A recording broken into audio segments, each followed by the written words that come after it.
that just happened this past Friday afternoon, morning, depending on where you're at, and maybe evening if you're over in the United K. Um, Also, Batista news a little bit. Daniel Bryan, Braun Strowman, New Japan Pro Wrestling, a little bit of a segment there by Alex. Not really too much Impact news. We basically touched on it all on Thursday. And a little bit of ROH. I believe ROH is having a show tonight. Am I correct on that, Alex? No, they had their show Bound by Honor yesterday. I watched it this morning. Okay, so maybe you can give your little bit of 2 cents on that since you were able to watch it. But Alex has something he has to say, so let's get this over with and done with. So go ahead, it's your time. So I promise I will keep this under 3 minutes. I know that's very familiar to you, Tony. But let's just leave it at this, guys. Tony and my rivalry is exactly like Shawn and The Undertaker. You know why? Because I beat Tony at WrestleMania. I beat him last night. So I beat him twice in a row. So Tony, why don't you follow like your idol Shawn and retire? Because you know what? Let me take that back. You are not Shawn Michaels. You are Dolph Ziggler. Oh, damn.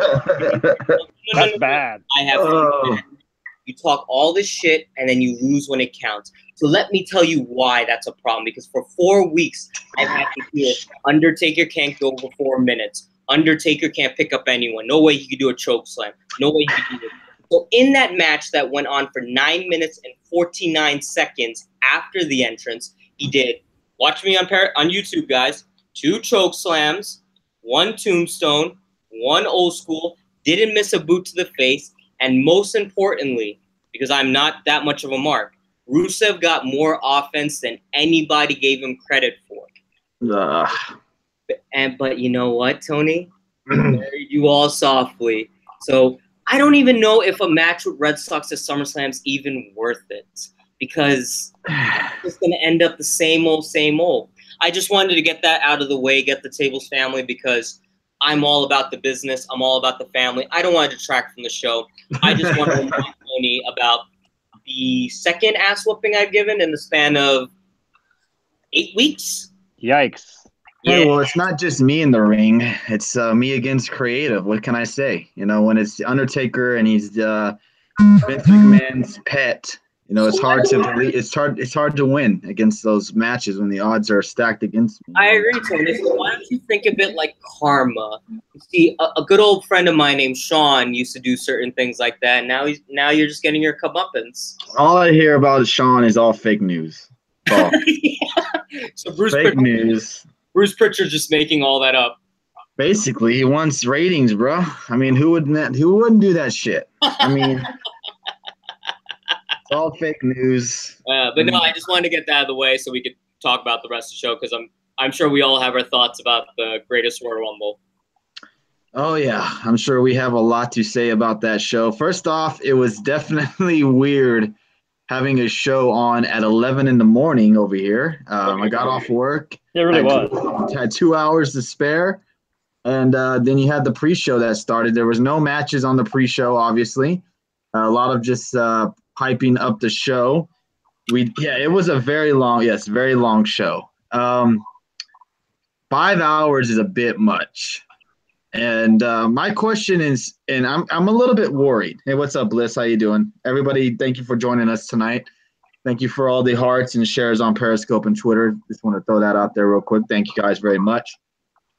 Is this show always going to be on a couple of weeks after WrestleMania? Because it seems like it's going to devalue WrestleMania if they're going to be going all out like they did this year. When a lot of people said this pay-per-view or special, whatever you want to call it, I'm not sure if it was better than WrestleMania, but the card was definitely better than WrestleMania. And on paper-wise. So, subtracting the women, not wrestling, of course, but a lot of people said that this event is gonna be better than WrestleMania. Now, I'm just curious, are they gonna do this it's just a glorified house show, in my opinion.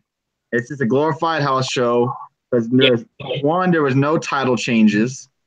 You can't really count the Raw because it was vacant, so you can't really say that was a title change. What's up, Dre? How you doing? But it's just a glorified house show. No title changes. And what do you usually get at house shows? You get cage matches for the most part. I know when I went to a house show a couple of years ago, the advertisement was a cage match. I think Dave even told me a couple of years ago when he was going to go to one, or talking about one that was coming to his town, that a cage match was advertised. And it seems like these cage matches are a part of the house show's card. But that's just my opinion. What was your roundabout opinion of the show before we get right into it? We'll go with you first, Dave. I thought it was a good show. You made a good point on that. It seemed like a really big deal house show that we wouldn't normally get. But, I mean, it was still pretty darn good, I thought. I mean, it was a good show overall. But yeah, it did seem a lot like a house show. But hey, I got to give them props. The fireworks were very nice. It was a very nice touch, and it was really pretty. To see it fly up, shoot them in the air and stuff like that. It looked really nice. And I can see why WWE doesn't want to do fireworks on all shows and save them for certain events like these, because when they do it, makes it more special. Yeah, they go all out too when they do it. What about you, Dave? I'm sorry, Alex. Your overall opinion on the show before we get into the matches. Yeah, can you hear me right now? Oh yeah. Okay. Yes. I echo both you and Dave's sentiments. It did feel like a glorified house show, but at the same time, yeah, you could definitely see that the budget, they went all out to try and make this as much of a spectacle. And I mean, I'm always a big fan of the pyro. I miss the pyro. I know why they take it out, but when they do it, they're really great. There were some dull moments that kind of dragged a bit, and I think towards the end we were all kind of ready to basically get out of the house and go to happy hour. But it was entertaining. I definitely liked the change of pace that it happened during the afternoon. Yeah, and it wasn't a lot of before they went to the 15-minute break for prayer. The matches were coming out, like they were not skipping a beat. Like a match in, and then another match was coming up right next. So I like the pace of the card.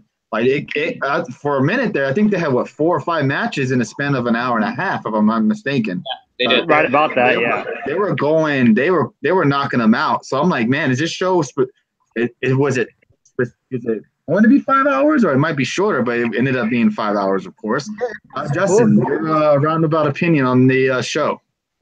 Well, pretty much it was good. That's all it was. You could also say it was pretty much a botch fest, because there was botches almost in every match. Which I kind of get, the time difference. They traveled for 15 hours, whatever. And I don't know if, wrestling at different times would mess with them, but there was a lot of botches, I thought, and it was good. That's basically all it was. It was a good show. Clearly the trap was Titus O'Neil. Yeah, I mean, I have more stuff about it, but I mean, we can get into that later during the video. Oh, yeah. And here's the thing, man. WWE put on a show, and yeah, there were some mistakes, but you got to give these wrestlers some credit, man. Not only were they in South Africa last week and flew all the way back to the United States for one night. They flew back to the United States for one night to do Raw, and then flew 12 hours, 15 hours, whatever, to Saudi Arabia for one night show, or maybe 2 nights. It may have been 2 nights for some wrestlers, but for one day. They had a show, and then I'm pretty sure they were gone the next day and will be live on Monday Night Raw. So, I mean, these guys, yes, they're getting luxury plane. I'm sure they had first class. I'm sure they were able to relax and chill on the plane, but still, I mean. Yeah, man. That's brutal. That's brutal. Travel that long, irregardless of the bed seating, 16 hours is 16 hours. Yeah, and not everybody's the same on planes. Some people can sleep on them, some people can't. So, I mean, some of them had the luxury, but some of them probably hated it. So, I mean, it's pretty crazy that they went that crazy. I don't think they will do that next year, where they'll go to South Africa or wherever and then come to the United States and then leave again. That's just insane. But that's just got to be hard on them. But I digress, and let's move on to the greatest Rumble results. Yes. Really quick, I will say was booked as WrestleMania was overall, how it was booked together. and put together, because WrestleMania seemed to drag on a lot with a lot of filler spots, but this was booked like pretty, not overbooked either. Yeah. Okay. All right. Fair enough. Fair enough. So just to recap, everybody, just in case you forgot, the matches that were on the Greatest Royal Rumble, the match card was a 50-man Greatest Royal Rumble match, the Universal title match in a steel cage. We had the WWE Championship match, Intercontinental Championship match in a ladder match, the casket match, John Cena versus Triple H, U.S. title match, Raw Tag title match, SmackDown, and Cruiserweight Championship match. So, yeah, we had a full stacked card going into Friday afternoon. It started at 12 p.m. Eastern. 11 Eastern was the kickoff show, which had Byron Saxton, Jerry the King Lawler, and Booker T. I didn't really care for the opening booth. It seemed weird without Renee Young. Just didn't feel the same. Just did not feel the same. What, Dave? Oh, she wasn't there? Yeah, she was not there. So we had John Cena, everybody, and Triple H open up the show. They did announce this prior to the show starting, that these two guys would open up the show. And without any prior storyline built into this match, or feud, if you want to say, I thought the video package they had before the show, but what these two guys were, it was on par. It made me really get excited for this match. I know a lot of people kind of crapped on it, didn't say it was their cup of tea, but I thought it was a old school strength kind of match. Definitely. You know, stuff you kind of saw when I was younger. You don't see stuff like that too much anymore. And I think this was kind of an homage to Bruno Sammartino in a way. Because they did mention him at the beginning of the show. So I think it was kind of a tribute to him. John Cena did get the victory over Triple H. I thought the match was fine. I didn't have any problems with it. I thought the right man won. I mean, there's no really reason for Triple H to win. John Cena needed the win because he's been on a big-time losing streak. And he got the win over Triple H. We'll go with you first, Dave. What did you think of the John Cena and Triple H match? Well, me and Alex talked about it during the show. We're like, man, this is like you just said, Tony. It was a very old school match, and it was completely different than any other match. There was no high spots. There wasn't a lot of out of the ring stuff, if any. I mean, I can't remember if they went outside. Maybe they did, but I mean, it was mostly kept in the ring as, like you said, an old school stuff. All of us grew up on kind of wrestling match. It was. Time out. Budweiser says Triple H hasn't won a match since February of 2016. That's true. Wow. But he's part-time anyway. Hey, talk about putting people over, though. Holy crap. Okay, yep. Continue on. I'm sorry. I didn't mean to interrupt you. I'm sorry. Yeah, I was just echoing what everyone was saying. You know, all of us, we grew up with this kind of wrestling. I mean, this is the kind of stuff, not saying it's on par with that match, but this is the kind of style you would get with, like, when we had Bret Hart and Shawn Michaels, those slow-paced matches. You know, you get that kind of stuff. And it was a fun match. I enjoyed this match a lot. And I knew Cena was going to win, even though I was rooting for Triple H. But, yeah, it was a fun match. The holds, I mean, there wasn't really that I can recall, too many botches in this match at all. So these guys went out and delivered. And they didn't really need to have a storyline built up to go out there and have a good match because they have great chemistry in the ring together. Also, I forgot to mention that John Cena did get on the mic after the match was over. He said, I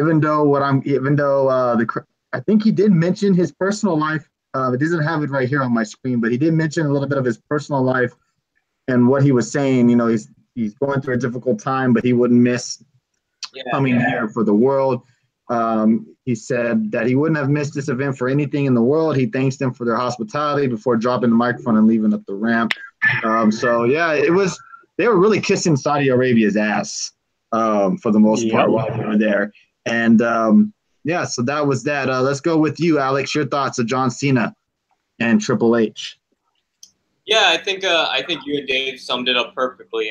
It was something different than what we're used to And maybe because it was the first match of the show and that the crowd was really into it, I didn't mind the slow parts. I liked that it was a bit of an old school match because these two played off so well off the crowd. They could realize they knew the crowd, they had the crowd in their hands. They worked and adapted to that. I mean, when was the last time you saw two stars doing like a show of power that wasn't a Braun Strowman or a Mark Henry? You know, like you don't see that anymore. And it was a lot of like, brawling and fisticuffs. And I really do think the crowd really being hot for the match made a big part of it. I enjoyed it. And I just got to say, man, Triple H probably has one of the best entrances of all time. Like when you hear when you hear the time to play the game and the pot, like you see the laser shows like doing, and he's wearing that Bullet Club bandana. I know what he was doing there, but like it was. You could definitely feel that this was a very star power marquee match, and it was a good way to get the crowd happy. And I liked what John Cena did. He came out with the kids as always, and I liked the speech at the end for sure. I liked how he talked about his personal life. He was like, I would not miss to be a part of this universe, even though I have stuff being in my universe. Mm-hmm. And lastly, I just want to say, man, just to give him the credit, John Cena is 41 and Triple H is 49. If I could be anywhere near the shape those two are in, regardless if you think they've slowed down, man, I'll be doing good, man. Awesome job for both of them. I'm happy with that. To me, that's amazing that Triple H is 49 years old and going out there and he looks amazing. Like to me, honestly, if you ask me my opinion on Triple H, Aaron says I think he's 45. No, are you sure he's 49 years old? That's what they said. 1969. Yep. Okay. Oh damn. I don't think Triple H has lost a step, in my opinion. I don't think he's lost a step at all. I think him now wrestling on a regular basis definitely helps him out. But he looks like he looked, or at least in the ring wise, like he did 10 years ago. Like he can still, if he wanted to, he could probably do a full-time schedule if he wanted to. Definitely. Yeah, I mean, Triple H looks like he's been 10 years. Definitely. Yep. All right, Justin, your thoughts of the opening match of the greatest Royal Rumble. Well, first of all, I didn't realize this, but they said this is the first time that they faced each other since 2010. So I was like, damn, 8 years ago? It doesn't seem that long. Yeah. It's crazy. And this is one of those matches that was real good. They started off with that classic test of strength. Yep. Which was very good. The big guy going against the big guy. And I think Cena won, if I'm not mistaken, the test of strength.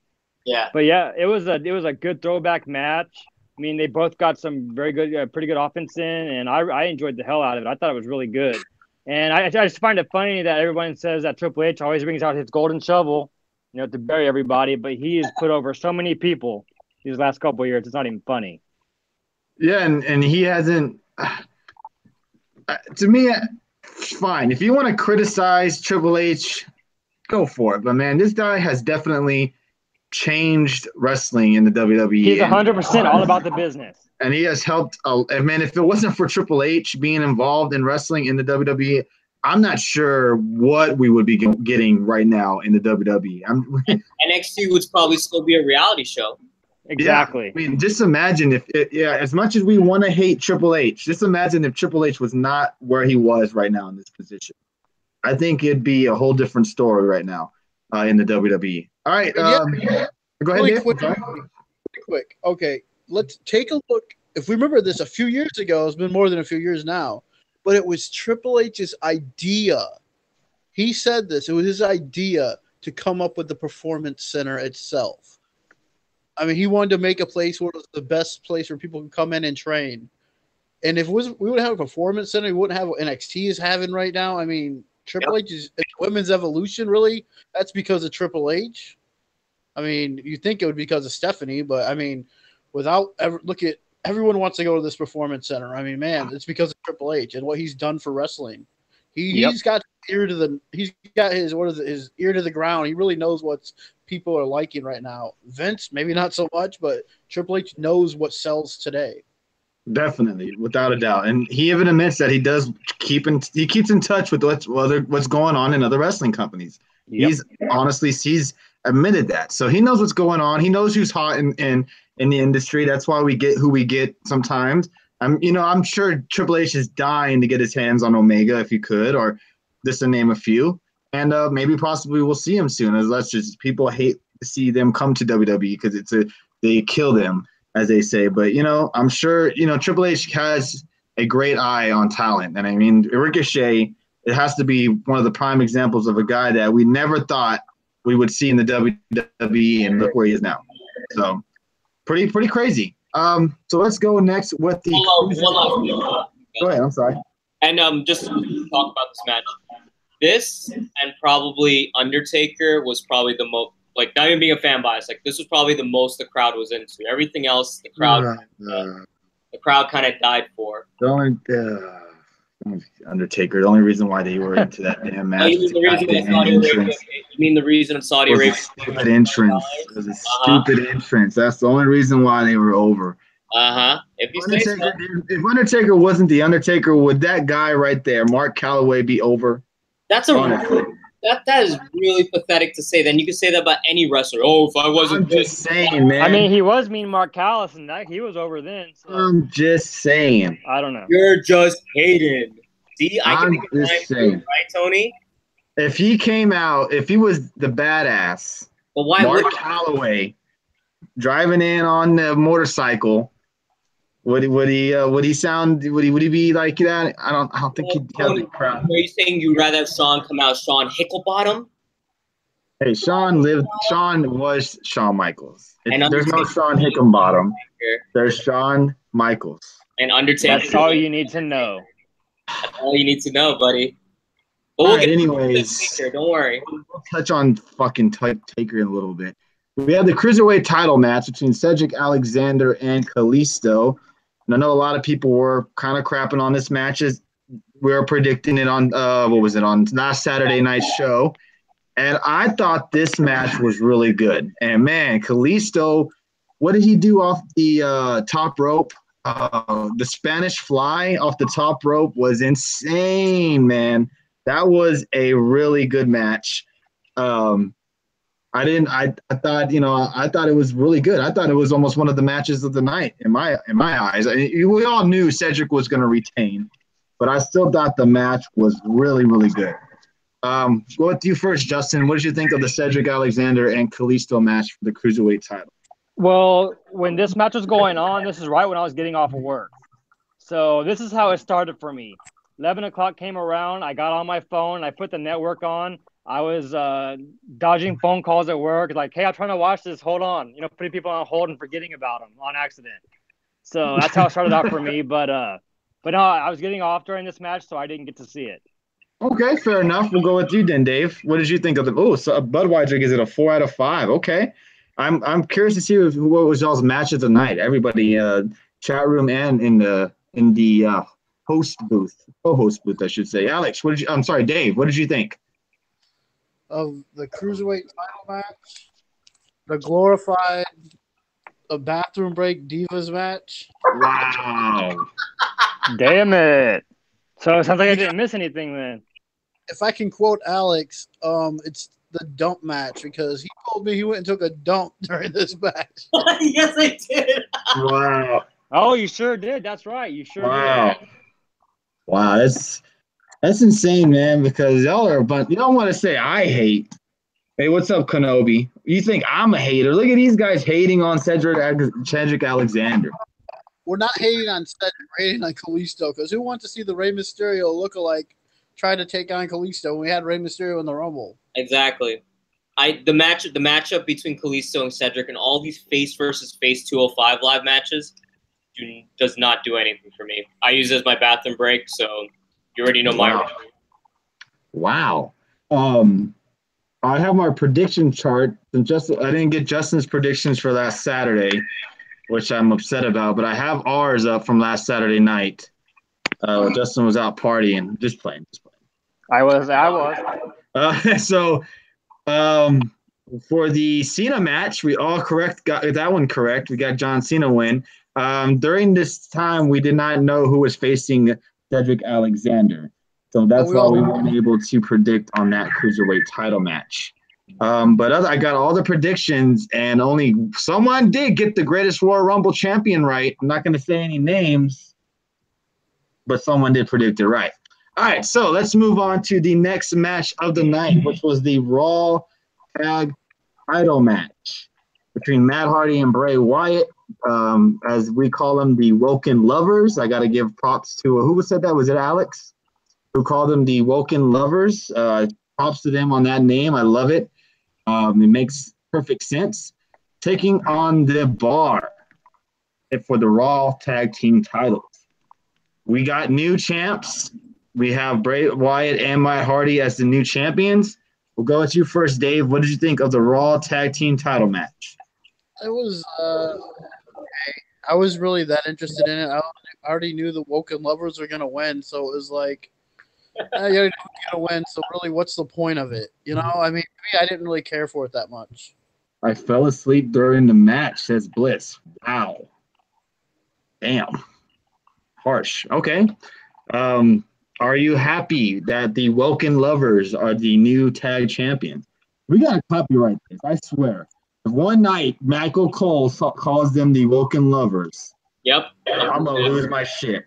I'm going to lose my shit. All right. Dave, you're a fan of the Woken Lovers as the tag titles champs? I mean, I guess. I mean, figure out what happens. Their tag division is really weak, so we'll see what happens. All right, Alex, your thoughts of the Woken Lovers as the new Raw Tag Team Champions and the match itself? Yeah, I mean, I think I'm pretty sure all of us predicted that the Woken Lovers are going to win, and I'm always happy for Bray Wyatt getting gold. I said it before. As long as it gives him a refresh in his career, I'm happy for that because I am big on Bray Wyatt. The match itself, it didn't stand out. It wasn't anything memorable. The crowd wasn't really into it, so I don't know if the delete chant was kind of over there. I think the highlight of the match was Cesaro carrying Sheamus on his shoulders. That is best friend goals, by the way. But yeah, I mean, I'm happy that Bray Wyatt got gold, and like Dave said, I'm really just more concerned about the tag team division as a whole for Raw. Oh, they're called the leaders, the leaders of worlds as their tag team name. I like Woken Lovers better. Woken Lovers is our name for them. Woken Lovers is such a great name. That's such a great name. I can't take any credit to that, but that is such a great name. We'll go with you, Justin. Woken Lovers as the new tag champs and the match itself. I'm not sure if you're able to see this match, but what were your thoughts? Well, I didn't. Right when I walked in the door, I turned my Xbox on. They already showed him with the belt, so I missed that match as well. But I think it's going to be interesting to see how long they're going to let him run with the titles. Until I know someone said in the chat room, but until AOP is ready. So I have not seen I haven't seen the video of the other stars ribbing on Titus for sliding onto the ring. I haven't seen that. I just saw a lot of people commenting on Twitter about it. Man, I can't. We'll talk about that. So that was that with the Raw Tag Team Champs. I think the match, everybody knew who was going to win. Mm-hmm. That's what I don't like about these drafts for the most part. Sometimes when they have a pay-per-view that are coming up, it's kind of predictable who's going to win. Like Backlash, they did announce that Miz is taking on Seth Rollins for the IC title. I mean, the odds of Miz winning is probably 0%. He's not going to beat Seth Rollins. There's no way in hell they're going to have 3 titles on SmackDown Live. So that's the only thing I'm like, come on now, right? I didn't think Miz would get a rematch after he just got a rematch at the Greatest Royal Rumble. Why don't you guys select to watch from beginning when you join pay-per-view late? Sorry. Why don't you guys select? Oh, well, Justin was at work. So that's the reason why he wasn't able to watch it live right away. So it's all good. We're able to still touch on it in our own certain ways. So let's go, to the United States Championship match. And this one had a couple of blunders in the match where Jeff Hardy, was it a Whisper in the Wind? Is that what it's called? Yep. And I'm not sure what happened. I don't even know how to describe this, but they definitely didn't choreograph this in the back. Jinder Mahal was, I don't know, was he getting up or something? And he does the move, and I guess he heard him hit the ring, so he fell out too. Didn't he? He missed him. Whisper in the Wind knocked Jinder down. Yeah, the earthquake. The earthquake from the whisper in the wind that Jeff Hardy caused from jumping off the rope made Jinder fall. That was like the most like what the fuck moment. Like that is just insane that happened. But anyways, Jeff Hardy does get the win. He retains his U.S. title over Jinder Mahal, who is currently on a losing streak of his own. Justin, what are your thoughts of the U.S. title match? Oh God, this match is all over the place. I did enjoy it though, honestly. I'm glad Hardy retained, but oh God, that botch was something else. I mean, I was watching it. I was like, did he just really do that? I was like, I don't know. I kind of rewound it to watch it again, but I mean, he did it. He landed, and then Jinder Mahal kind of looked around, and then he flopped into the mat. So I was like, okay. So that match was all over the place. It was crazy. Okay. All right. Dave, your thoughts? Well, if Jinder ever wanted to get out of the jobbing area, I think he just fucked that up because, man, jeez. I mean, Jeff Hardy, I think he just missed the spot probably. Jinder was supposed to be there to take the move, and then he's just 5 feet away and hear it. And then all of a sudden, I think Graves said something like, I think Jeff's ankles, his leg hit his ankles. That's why Jinder fell. Yes. Yeah, he says yes. I'm like, really? Well, props to Graves for trying to pull it off, to play it off, I guess. Props to him, but this would have been the most standout spot if it wasn't for Titus O'Neil yesterday. I mean, but man, just Jinder fucking that up. That's to me stood out in the whole match. That's what I remember a lot about the show too. Is like Jinder just falling backwards. Yep. No one near him, and it's just bad. Like Alex said, I kind of wanted Jinder to win just for the hope that someone else could win the IC title. Like, because I kind of threw it all out the window once Jeff won. But yeah, it was a decent match, I guess. Nothing to write home to mom about. Like, definitely. All right, Alex, your thoughts. Jeff Hardy, Jinder Mahal, U.S. title match. Jeff Hardy retains. Well, karma's a bitch. That's what happens when you call yourself the Maharaja when you're not. So you botch. What can I say? The Raw match was much better. Yeah, honestly, if Titus O'Neil did not have his glorious moment, I think Jinder would have been the most talked about in terms of like biggest mess ups for sure. I think we kind of forgot as it is, but now I'm remembering. Yeah, it was an okay match, and really, like I said, like Dave put it perfectly, I just wanted Jeff to lose just for the reason that it would take away from predictability of the ladder match. But it is what it is. I mean, I'm all down for Jeff Hardy.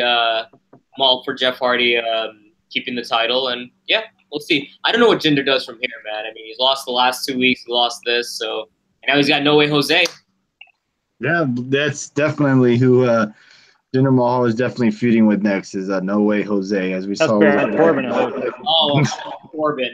Or Corbin, yeah, that is very true. Or Corbin. So we'll see about that. But yeah, speaking of the SmackDown Live, we have the tag title match up next, which was the Bludgeon Brothers taking on the Usos. And I don't feel this rivalry. I don't feel that they click when they're in the ring. It just seems like it just didn't work out to me. I didn't feel this match at all. The Bludgeon Brothers do win.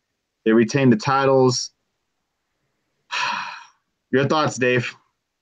And it's pretty sad because a few years ago, we were talking about, man, these two had like a match of the year with the Harper and Rowan versus Usos at like a TLC or something like that. It was not that long ago. And it's like, man, these guys could have classic matches together, but these last couple matches. And unfortunately, I'm afraid it's not over. I think they're going to continue probably having matches. I mean, but yeah, I wasn't really feeling the match either, but yeah. It was better than WrestleMania, but that's not really saying much. Yeah. Yeah, that's very true. All right, Justin, your thoughts?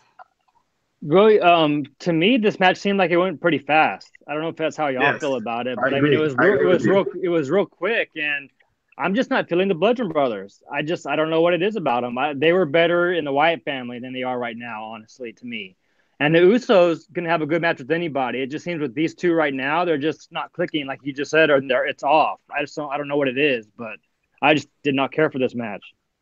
I just think they're trying to make the Bludgeon Brothers so damn powerful in matches that they're not getting, the type of matches we got a couple of years ago when they were the Wyatt family, Harper and Rowan. Just it's a totally different showcase of a match between those four guys. All right, Alex, your thoughts? It was longer than the WrestleMania match, so I guess that's something. I agree with Justin, man. I know Dave said, like, it's good that they gave Harper and Rowan something different, and I love Harper. I think the team of Harper Rowan's good, but those damn attire and the mallets, it creates such a disconnect. I honestly don't have a big problem with the monster push they've been getting, like, to be made look dominant and everything, but I just would have preferred that it's just Harper and Rowan. The Bludgeon Brothers aren't doing anything for me, and I'm ready for sanity to come and save the SmackDown division. Yep. Yeah, I think that's what we're all waiting on. Usos are boring to me. Bludgeon Brothers are missing a key component for them to click. Okay, that's fair enough opinion. All right, I think the Usos are not the same Usos we got last year. They're not. They've definitely dropped down a little bit. The New Day brought the best out of them for sure. Like, I enjoy what happened to the Uso Penitentiary and Lockdown and all this stuff. Now it's just now that they're face. Bludgeon Brothers need to sell other team moves and go back and forth with false finish. I just think they need to show some weaknesses. They're just they make them seem like they're unstoppable. I'm sorry?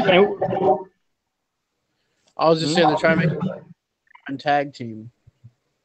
Yeah, and I think that's what's killing the matches to me, in my opinion. But we'll see. We'll see what they have in store for the Bludgeon Brothers on SmackDown Live this coming Tuesday. Mm-hmm. Again, thanks again, everybody, for joining us on Shoot the Shit Saturday night. This is Get the Tables podcast. We're live every Tuesdays, Thursdays, and on Saturday nights. Tuesdays are our Raw and SmackDown post shows. Thursdays are our Impact on Pop and NXT post shows. So thank everybody who joined us this last Thursday night. It was a very successful show, and we're very excited to keep on bringing them on Thursday nights. And then also Saturday night is when our Shoot the Shit. So where we just basically talk about everything, everything wrestling related. Obviously tonight is going to be very WWE Greatest Royal Rumble heavy. So thank you for joining us tonight. If you're not a big WWE fan, also won't be joining on I'm sorry to hear that, Adam Bomber. But thank you for joining us tonight, man. We really appreciate that. So far on the predictions, everybody has gotten them right on the matches that we predicted. So next was the Intercontinental Championship ladder match between Seth Rollins, The Miz, Samoa Joe, and Finn Balor. Seth Rollins is still your Intercontinental Championship. We even saw a little bit of blood in this match because Balor got busted open. Dave, your thoughts of the Intercontinental Championship ladder match? I mean, I thought it was good.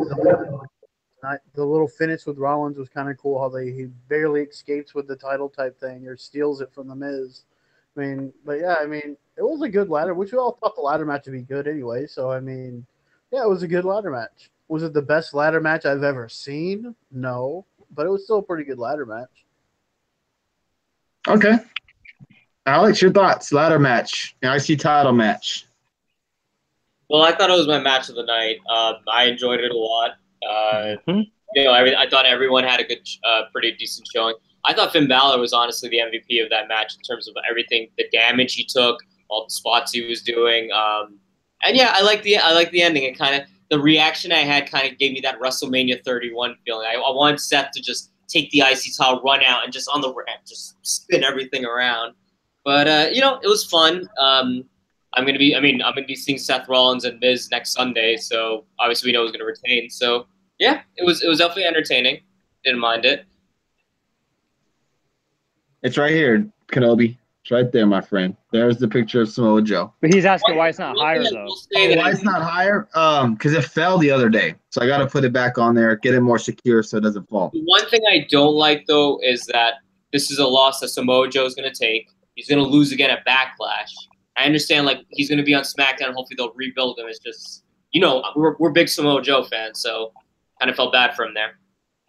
Yeah, he's going to be taking back-to-back losses on big shows, and hopefully maybe on SmackDown Live we'll see him wrestle and maybe get a cheap win. And last thing, I don't know what's going on with Balor. I don't know what they're doing with Balor at this point. Nothing. Yeah. I don't know what. It sucks, Yeah, Balor, like I said, Balor was in no man's land all of last year, 2017. Looked like he was on the rise in 2018, and it's looking like he's going right back to where he was last year. That's why he should have been moved to SmackDown Live. All right, Justin, your thoughts of the IC title match? Yeah, maybe a heel turn, maybe. That's a possibility. I agree with Alex. This was my match of the night as well. Okay, it was brutal. I mean, it wasn't as brutal as the North American Championship match on NXT, but it was a good match. I mean, they took some pretty good spots. Balor got busted open. Seth Rollins had a big ass bruise going across his sternum, like all the way across. I mean, Samoa Joe got hit with the ladder in the back of the head. So I mean, it was a damn good match. I enjoyed it. The ending, you know, when he jumped off the ropes into the ladder and grabbed it, I thought that might have been a little bit better. But overall, I enjoyed the match. I thought it was really good. Each person did amazing during that match, I thought. Oh, okay. Props are all around for the IC title match. Oh, and again, thank you, everybody. We hit over 1,000 views again for the 5th straight video. So thank you, everybody, for getting us over 1,000 views again. Really do appreciate it. We're at 1,100 right now.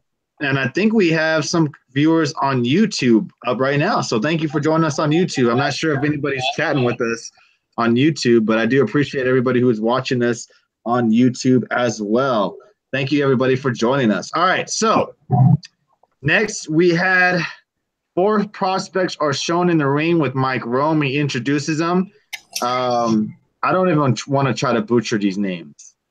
But it ended up with the Daivaris coming out, and they ended up getting – taken out. It was just a nice little moment because I don't know if everybody knew, but they were running some performance tryouts over in Saudi Arabia the past week or two. So I guess the ones that won the tryout were in the ring that past Friday. So any thoughts on that before we move on to the SmackDown Live World Title match?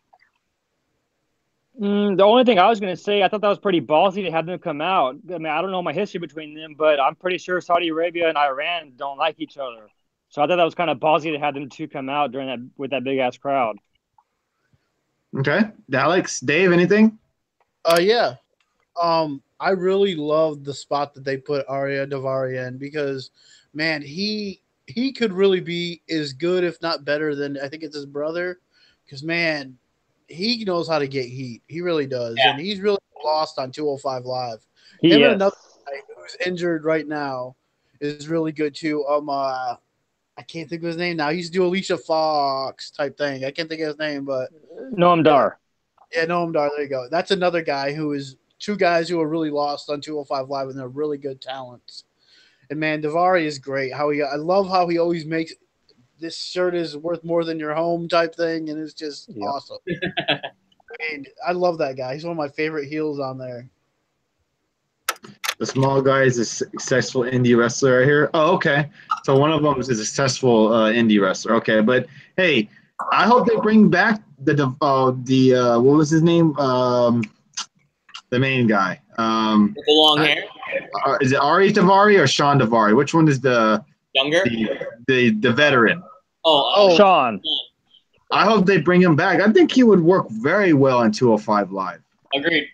I hope they do bring him into 205 Live. I think he would work perfect for that brand. Get him into to that. If Trey Bill Clef, or if you're trying to troll, you're not really doing a good job at it. Naming guys that are retired and old wrestlers it's just the trolling is not working, bro. Good try though. I mean, I appreciate it. Okay, so let's move on to the SmackDown Live World Title match.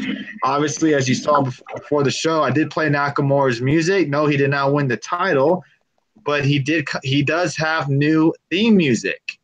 I want to get y'all's thoughts because I know Dave kind of didn't notice it on Tuesday night. I really kind of didn't notice it Tuesday night. Yeah, I noticed it right away. I didn't really key in on it too much, but I played it before the show started. So we'll go with you first, Dave, since you didn't really hear it Tuesday night. What are your thoughts on the new Nakamura theme song? Well, first I went off, and after that we talked about that, WE had tweeted out on their Twitter account the music video that they put together for this, and I went and watched that, and man, this song is probably the best thing that is going on in the WE right now. This song is awesome. I mean, I love this song. I think it's badass. I can't understand it obviously, but I mean, it just sounds so badass. Just like it reminds me of Rammstein, Du Hast song. I didn't know that the words that song would just sounded so badass in the original version, not the English version, but the original version. That song just sounds so awesome. I loved it. That song was just killer. Okay, Alex. Yeah, I loved it right away when I heard it because I just want to get this out of the way real quick before we get into the match. Nakamura has been killing it as a heel. You can talk about all the nut shots and everything, but he got a song that so the crowd won't chant with him. He's no longer putting on those goofy ass facial expressions. He's actually looking like a badass now, and he doesn't cater to the crowd. If you notice when he did the good vibrations, he didn't like look at the crowd. He just did it to AJ. So this is all just adds to Nakamura as a heel working for me. Okay, Justin, what are your thoughts? Well, we all know I'm the Nakamura hater of the group. Yeah. But this song is actually starting to grow on me. I really like it. So. Okay, all right. That's all there is.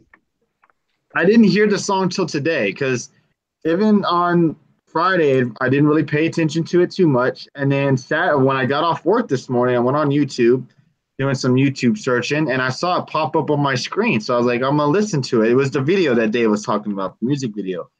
And I was like, wow, I don't understand a word the guy is saying or he is even referring to, but it is a badass song. And whoever thought of this idea deserves a raise because it's a perfect way to get the fans to not cheer along with the song. So, I mean, whoever thought of that idea, whoever thought of the song, props to them. So let's get to the match itself, where we saw Nakamura and Styles with their rematch from WrestleMania. Ended up being a double countout. They are facing each other again at Backlash. I guess. I'm sorry? No, I'm just being excited. I get to see this finally. Yeah, so AJ gets his rematch. I'm sorry, Nakamura gets a rematch with AJ at Backlash. A lot of people kind of positive, negative on the match, but I think for the most part we can agree that it was better than the WrestleMania match. We'll go with you first, Justin. Styles, Nakamura, double count out. Your thoughts? Well, at first I hated it, but I did go back and watch it a second time, and I don't really have too much to say. I mean, too many bad things to say about it. I mean, it ended the way it ended, I guess, just for them to fight again at Backlash. So, I mean, I thought it was okay. Got that no double count out, so it is what it is. And someone put on, I think it was Dave. Dave put in here, let me get the exact name, and I agree with him on it. Yeah, Dave from New Jersey said that this was a house show booking match, and he's right. They didn't want Nakamura to take a loss when he's going into next weekend's show against AJ in a rematch, and they didn't want Nakamura to beat AJ, obviously, to go into Backlash. Maybe they could have had a count out where maybe Nakamura wins and AJ gets to count out, and Nakamura wins but doesn't win the title. They could have went that route, but they didn't. Dave, your thoughts? Nakamura and AJ Styles. I thought it was a good. I enjoyed really good and really. I hated the finish, but I thought, okay, Reigns is winning the Universal title, so they can't give you two good finish to world title matches. Boy, was I wrong. But that's what I'm thinking right. I was like, okay, they're doing this because they want to save this for a later date. I understand that, but it was just like, man, the low blow king, Nakamura. I mean, geez. And someone last week said, in our scope, the new name of his move should be called, what is it, Peen Sasha or whatever? Yeah, that was Mr. E. I know. C3. And I was like, later on, after we did the video, I'm like, someone put that in there. So someone tried to rip off EC3 and say they actually come up with it or something like that. And I was like, oh, Lord. But yeah, I mean, yeah, I thought it was really cool, and I enjoyed the match. But yeah, the DQ finish, hopefully Backlash. I can't believe it's next weekend, but yeah, I mean, it should be good. Hopefully, we get like 5 more low blows next weekend. Yes, we're just talking about wrestling. We're not showing any wrestling. Sorry to confuse you. All right, Alex, your thoughts of the match. Okay, yeah, I agree. The double count out was very underwhelming and kind of took it away for a lot of people. But honestly, the match quality itself was better than WrestleMania's. It shows you what I said over and over again. AJ Styles Nakamura, as much as people say it's a dream match, you need a clear cut face and heel, and that's what we actually got this time in the second match. So I was already happy to see that. You can tell Nakamura is much more comfortable working the heel. He was more stiff. He was more badass. He didn't cater to the crowd. It was a nice back and forth. And yeah, some pretty cool spots. AJ is a silly baby face because he still doesn't wear a cup after, 12 nut shots in already? Exactly. I mean, and like you guys said, obviously they did this so that they could push this further, maybe to Backlash and even further past that. So I was happy with it because that means when I go see Backlash Live Sunday, I get to see AJ Styles versus Nakamura, and I do hope that I get to see they get the right amount of time, no double countouts, just go with it. And I still think AJ is going to bring a cup. So yeah, nothing else really to say. Yeah, maybe they save. I was just gonna say maybe they save that spot that you're talking about. Maybe Saudi Arabia crowd wouldn't understand it. You know what I mean? Maybe they wouldn't really understand why he's doing that. But maybe if you do it like Backlash, then they do something like that, then it's more understandable. But that's one thing I can. And the thing too, Nakamura is making sure Styles can't have any more. Yeah, definitely. And the thing too is that they have good point on that. The Saudi Arabia crowd may have not have understood it because they may have not followed the storyline as well as us, as obviously. But hey, props to them that they that Saudi Arabia, they knew their stuff for the most part. They were cheering on certain people and stuff like that, so that was nice. You're not the only girl in here. The other girl, Jody Mania, is in here, and I think the bot was in here earlier, but she left. So you guys predicted Nakamura to win. Yes.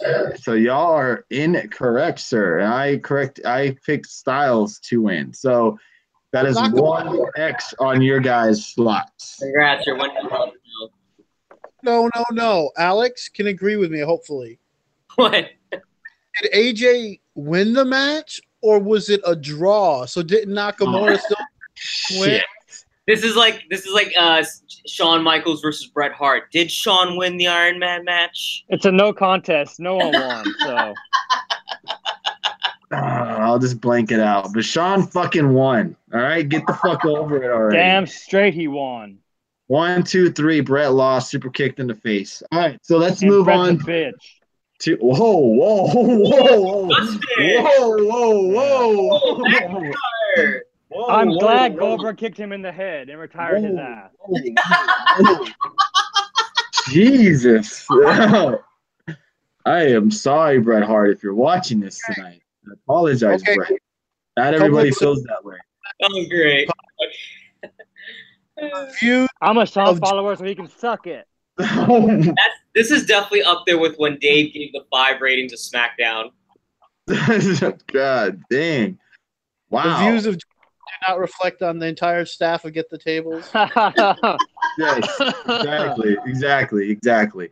All right, so let's move on to the next match, which I thought was probably the worst match of the night, which was the casket match between The Undertaker and Rusev. Obviously, Rusev was not going to win this match, put in a match that only one specific man can win.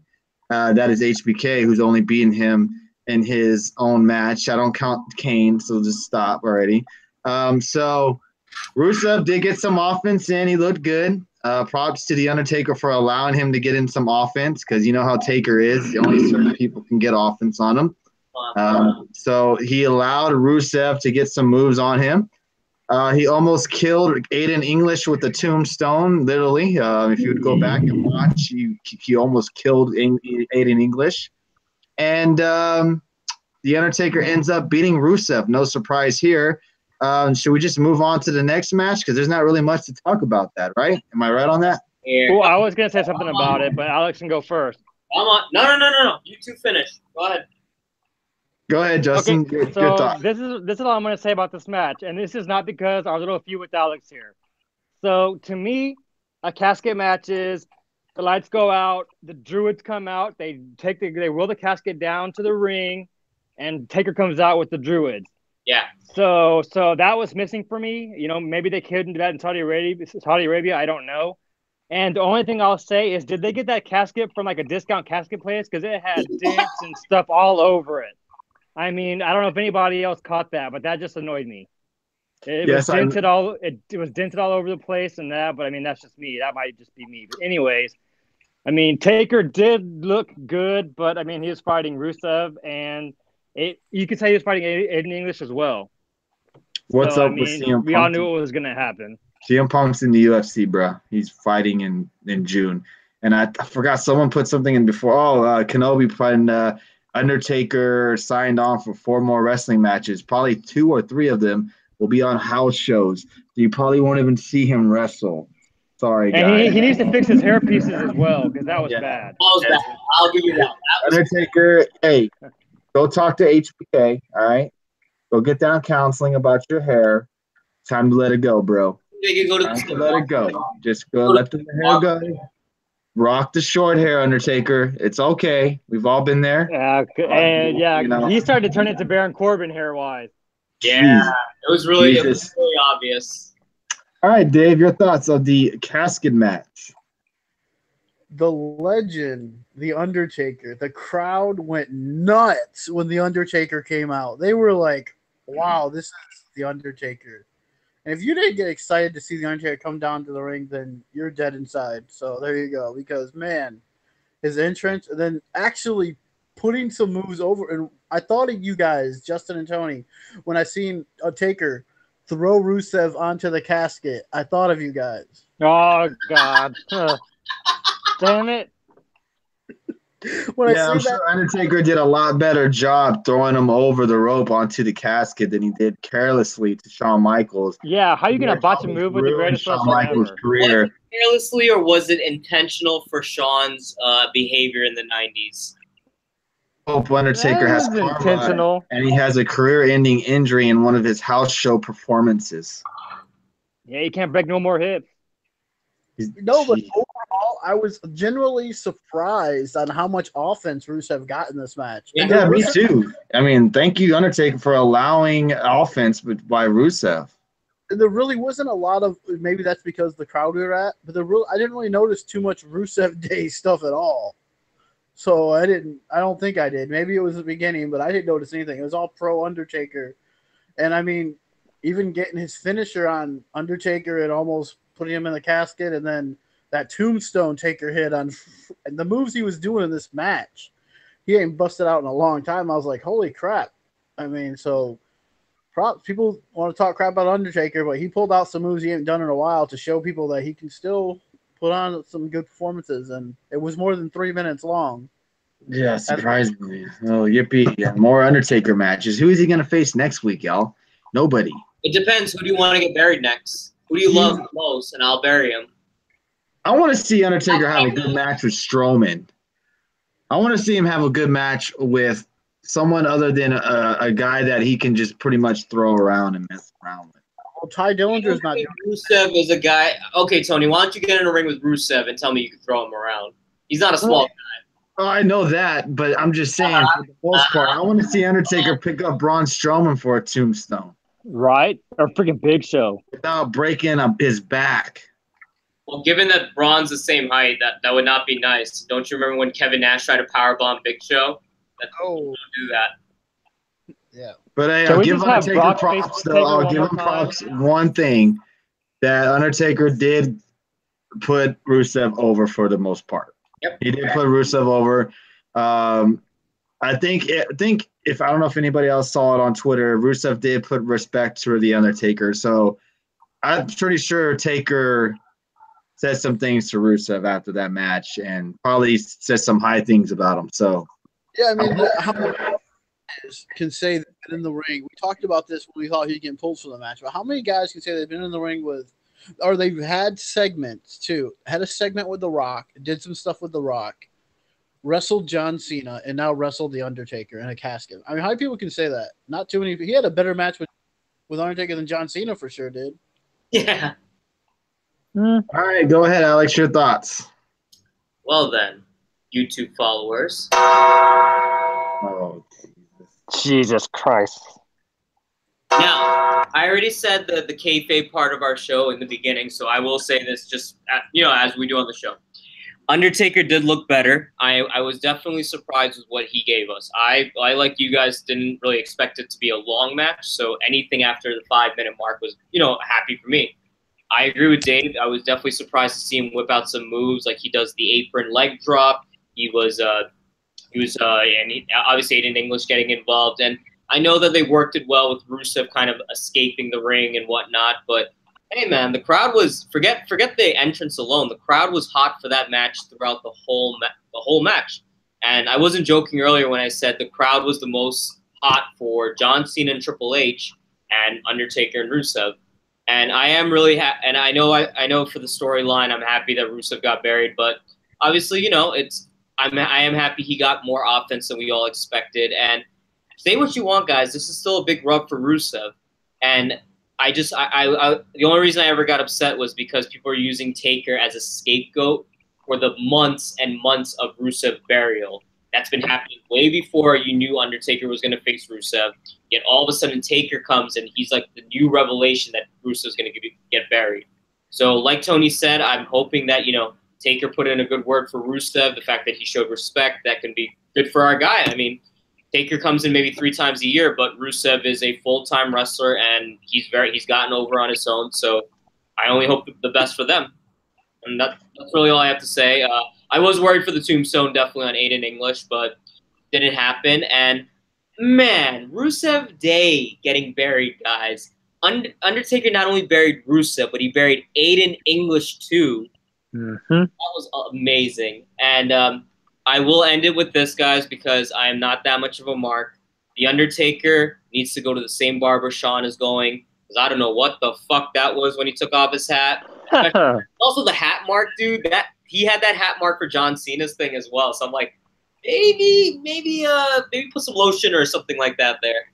But obviously, you knew I was very excited. I got goosebumps with the entrance, and nothing else really to say about it. And Rusev can take advantage of this, hopefully, seeing that he is on SmackDown Live. So he does have a good shot of maybe, catapulting up in the ranks, or however you want to say, on SmackDown Live, especially since he can't really. He doesn't. While we're on this, Babaruski just brought up a point, right? What happened if you want Rusev to actually get pushed, right? Do you think that the crowd needs to start chanting Rusev instead of Rusev Day? I understand Rusev Day is how we got over, but do you see that as to the WWE saying, "Oh, you are just a chant," even though we disagree? I'm just thinking WWE's process. I think Bob makes a good point because Rusev Day. I'm glad he brought it up. Rusev Day is a chant, and I think that's what I think same thing went with Daniel Bryan for the most part. They thought he was just a chant, and he had to prove himself over and over and over and over again. Finally, he got the title at WrestleMania. He got his WrestleMania moment. It worked. Yeah, and I think the same thing is happening with Rusev. They don't think people are behind Rusev himself. They just think he's over because of the chant. Do you guys think Rusev? You know what this reminds me of? Fandango. Yes. That's a good Fandango, because Fandango was over because of why? Because of the crowd. Wouldn't you say that? But same thing with Bobby Roode. I would say Bobby Roode for the most part. All he is a theme song. It's a theme song, yeah. Now, have you guys been noticing Rusev Day, like in general? Forget the Royal Rumble has kind of been dying down recently. It's starting to lose that steam. Yeah. It's a big difference because Daniel Bryan's the yes chants that basically turned into what and became bigger than the what chants. I mean, they really have right now because you don't hear what chant as much as you do. I mean, you really don't. And yeah, Rusev Day, hopefully it doesn't fade out, but crowd didn't just chant. Yes, they chanted Daniel Bryan too a lot. So, I mean, we'll see what happens with it, but hopefully Rusev does. I'm not saying they need to just chant Rusev, but I mean to show WWE management is what I'm getting at. Yeah, and Daniel Bryan only got over because I mean everyone remembers that Chicago crowd at that famous Money in the Bank when they were strongly behind Daniel Bryan. Yep. Yeah, they're gonna have to get like that with Rusev. That's a good point, Bob. Glad you brought that up in the chat room. Very good of you. Nice. Pat on the back to you, sir. So let's move on to the next match of the night, which was the clusterfuck of the Universal Championship match between Brock Lesnar and Roman Reigns inside of a steel cage match. And, well, we got a winner, and we got it. It was Brock Lesnar, everybody. I think everybody – I thought to me – you could say that you thought Brock Lesnar was retaining, but I think deep down inside everybody, you kind of had a feeling Roman Reigns was going to end the night being the champ. And it still ended in some controversial style where, yes, the ending of the match was very much botched. That's for sure. For one, that spear through the cage and that fall to the outside that landing was that was a really rough landing. I'm not sure who took I'm not sure who took it the worst. I don't know if it was Brock from Roman Reigns landing all on his stomach. Definitely knocked the wind out of him. It was Roman landing right on top of his head and almost jamming his neck into his body. I mean, that was a pretty rough landing. But the match, the spot itself was very much botched. They had Brock retain, even though his feet never touched the ground first. It was technically Roman Reigns from him rolling off of Brock. But yes, Brock Lesnar is still your champ. He retains the title, and Roman Reigns goes to Backlash titleless to take on Samoa Joe. We go with you first, Alex. Your thoughts of the steel cage match between Roman Reigns and Brock Lesnar? Before the ending actually happened, I thought it was entertaining. I mean, obviously the fact that the Saudi Arabia crowd wasn't like, they didn't condemn it like how the WrestleMania was kind of added to that. It was a big spot match, what you expected. And hey, man, I'm not ashamed to admit it. You can go back to our Saturday show. We all had Roman as the lock because at the end of the day, like, we're all ready for this feud to end. I mean, yep. And okay, I understand a lot of people are saying, oh, well, Brock's not going to beat CM Punk's streak. CM Punk had the WWE title. Brock had the Universal. I get that, but in Vince's logic, the reign is just a reign in the modern era. He doesn't care about like if it's Universal versus WWE. So irregardless of what we know to be true, then they're still going to treat it like Brock's going to beat CM Punk's title, aka to rub it in Punk's face. But I need to just get this rant out of the way, guys, and that's all I have to say about this match. What excuse do you Roman fans, and I'm not trying to bash you, to not turn Roman heel now? You made us believe, WWE, for 3 years that everything that happened was so Roman Reigns could get this payoff and this coronation at WrestleMania. That didn't happen. Okay, let's do it at Saudi Arabia. So Saudi Arabia will get the coronation and the response. That didn't happen. Okay, if you don't decide he's not the guy, then turn him heel. What else is left? Like, it's not working. There are 5 people that could be champion, that could have or can be champion right now. Let him be a heel. Rock was a heel. Austin was a heel. Even Shawn was a heel. Everyone goes on and on. I don't understand why you're so obsessed over the fact that you're failing with Roman Reigns. It's just making it worse and worse. Yeah, and I'll tell you all my thoughts on the match after Dave and Justin go. So we'll go with you next, Justin. Your thoughts of the steel cage match? I honestly didn't really care for it. Like everybody else, I'm just ready for this feud to end. And I mean, that spear through the cage, I guess it was pretty cool. It looked that way, but that landing was rough. Like you said, I think Brock took most of the brunt of it because when it went in slow motion, I mean, he put his hands out and he hit hard. But Roman hit hard as well, so, I mean, it is what it is. I kind of figured something like that was going to happen, not that way anyway, but, I mean, it is what it is. I didn't really care for it.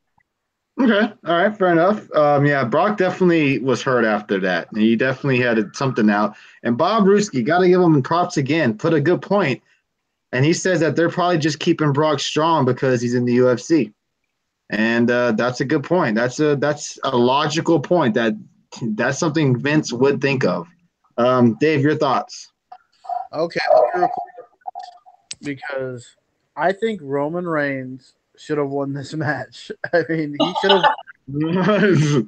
Because you mentioned it earlier, Tony, that Roman Reigns was touching the actual floor first. The cage was still kind of like on a hill, and Brock was still technically on the cage, and he never rolled off until they declared the winner. Yeah, and Roman should have won the match. And the match, for what it was, we talked trash about Roman Reigns, how we're sick of him, including Brock too, but the match was still pretty damn entertaining, like Alex said, and it wasn't that bad of a match. I mean, because we were all interested to see, okay, how many spears is it going to take for Roman to beat Brock? And my biggest question is, man, is this going to go all the way to WrestleMania next year? I hope not. Oh, God. Honestly, the way they keep... Well, I mean, I won't be there, so I don't give a shit. We probably don't see Brock again until SummerSlam. I mean, and that's the sad part. Yeah, like Bob said, I just want a full-time champion. Exactly. We don't. I mean, like we've all said on this show before, we don't need the champ on Raw every week, but we need the champ on Raw at least once a month. You know, sometimes Brock's not even on the show for like 2 months. He's just mentioned, or you'll get Paul Heyman promo, and he just, it's the same old, same old. My thoughts on this match was, I haven't tweeted it. It's like when you play 2K against online. And a guy that just knows two moves on WWE 2K. And that's what I thought. All you saw in that goddamn match was fucking spears, Superman punches, and fucking suplexes. This shit's old already. Like, we know Brock can have a wrestling match. Why did he need to? So every match they have to shove down Suplex City down our throats. Like, it's not appealing anymore. Brock and Roman could have an actual match if they allowed them to. All they want them to do is Superman punch each other. Like, this is crazy. The match sucked. I didn't care for it because all I saw was the same moves over and over. I just want this to end. You can go back not too far. In my personal opinion, maybe because I'm an AJ Styles fan, Brock's best match he's had was against AJ Styles. They had it wasn't the same old Brock suplexing AJ 50 times. I mean, because he actually went out there and had a match with AJ Styles. And I mean, Brock can have matches. We've seen it happen before many times. They just don't give the man the opportunity against Reigns for some odd reason. Reigns is not allowed to have an actual match with Brock Lesnar. Only with other guys. When it comes to Brock, it's only Superman punches, spears, and then Reigns getting his ass kicked 85% of the time. Like, the match, it's the same stuff that we get every match. It's the same thing every match. Adam Bomb put it perfectly. This match kind of killed the Universal Championship for me in general. Like, what am I supposed to care about, guys? I was just going to say that no one cares about the title right now. And D. Kenobi also, to comment on everyone that's been writing, D. Kenobi said he's ready for Braun Strowman to be the guy. I am. He's over as hell. Yeah, the title is the part-time title. I mean, we had Goldberg as champion. I mean, for a little bit too. And it's like, this title is considered a joke, and we don't care about it. As fans, we don't. The WE title is the real title because this title is never on TV. It's never defended. It hasn't been good since Kevin Owens held it, honestly. Yeah, Kevin Owens held it as well, too, for a minute. Or he had it for a little while. But still, we had Gold. You know what? The last time that belt was relevant was when the Architect, Seth Rollins, was the champ. That's the last time that title meant anything on Raw. The Universal? Yeah, when they didn't even have the split brands. That's the last time that title has been relevant. And they've had Kevin Owens show. I did like the Kevin Owens show. Kevin Owens, yes, but nothing was like what we saw for Rollins. Rollins, when he was champ, that man was on the show from the first hour. He was on the show. The second hour, he was on the show. The third hour, it was the Rollins show. I don't even remember him having the Universal title. No, he was a world champion. Not the Universal title, but just a world champion. That's the last time it's ever been relevant on Raw. Yeah. When Seth Rollins was a champ. Agreed. What about Ambrose? No. Ambrose is a dud. I'm sorry. When Rollins was a champ, how many times did Raw open up with Rollins? A lot. every fucking night there was something with Rollins, or Rollins was in the main event, or Rollins was something involved on Raw, and he was your world champion. I mean, other than that, that's the last time a world title, not just specifically the Universal Championship, but the world title of itself has been relevant on Raw. Right. When it's moved to SmackDown Live, and Dave's right, that belt moved to SmackDown Live, and it's still the number one title. So we're gonna get Roman versus Brock again. Yeah, we are. Oh, fuck. We're gonna hear. We're definitely gonna hear Brock Reigns bitch and moan about the ending on Monday night. He's gonna say that he was screwed. He might even show a highlight of Vince's feet touching first. You know they're gonna play this up. They're gonna play this shit up. Probably gonna get the rematch at SummerSlam. I wouldn't be surprised if they say Backlash is a number one contender match. This is a 4-year. Please. This is insane that this has been going on that long. That's just insane. Crazy. And Reigns hasn't won one time. Thank you. Hey, what's up, Chris? Thank you for joining us tonight, man. How much longer do we got to put on Reigns being your so-called top guy, Vince? I just in this experiment. I just ranted about it. I don't know what you want me to do. How long do you want me to wait, honestly? Oh, Adam Bomb puts, to be fair, Rollins made the title feel like it was more to just, yeah, exactly. And that's a good point. It's just how long do we have to wait for Roman to still be this guy? 4 years? They don't know what the fuck they're doing. You know, I want to say Vince has given up on Reigns, but he hasn't. We all know that the title's coming to Reigns eventually. And I think Reigns is actually a really good wrestler. It's nothing against Reigns. That's why I want him to turn heel so bad, because I know Roman is talented. He's a top worker, whether you hate him or not. But as being pushed to the top guy right now, no. I mean, as a fan right now, I'm glad we have a split brand, because we can have AJ Styles and SmackDown as our real champion. Yes, sir. You want on Raw, and we're sick of Reigns, and it's like the Shield show. So it's the Shield show on Mondays, but it's the AJ Styles show on Tuesdays. It's shit like this that caused people to leave WWE and go watch other wrestling, which is good for the other promotions. But remember when John Cena was at the top for so long, people started moving away. Like, it's that type of stuff that pushes people away from WWE. Oh, hey, Dreo, I don't blame you. If you don't support it, that's fine. Thank you for coming into our Thursday night shows. Can you tell me what happened to Titus O'Neil? Well, if you stay around, I'll show the highlight again. We're getting it. One more thing. I think this is my opinion on it. I think Vince McMahon, it eats at Vince McMahon that he cannot get this man over like he did with John Cena. It eats inside of Vince McMahon that he can't get this man over like he did with John Cena. And it kills him, and he keeps trying, and he keeps trying, and he keeps trying. And he's so freaking hard-headed when it comes to Roman Reigns that he wants him over so bad that he's just going to keep carrying him over and over and over. Great point, Tom. And it's a shame. But, hey, it is what it is. All right, so let's move on to the 50-man Royal Rumble match, where we had probably the most epic botch in WWE history. I don't know if this tops the whole what's his face? Talkmaster.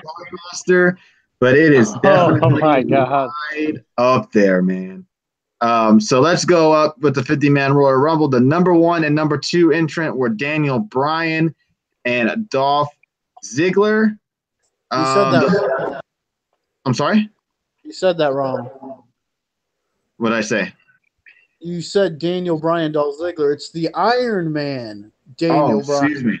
Excuse me. The Iron Dragon. There you go. The Iron Dragon, Daniel Bryan, started off at number 1, and he also set a record, everybody.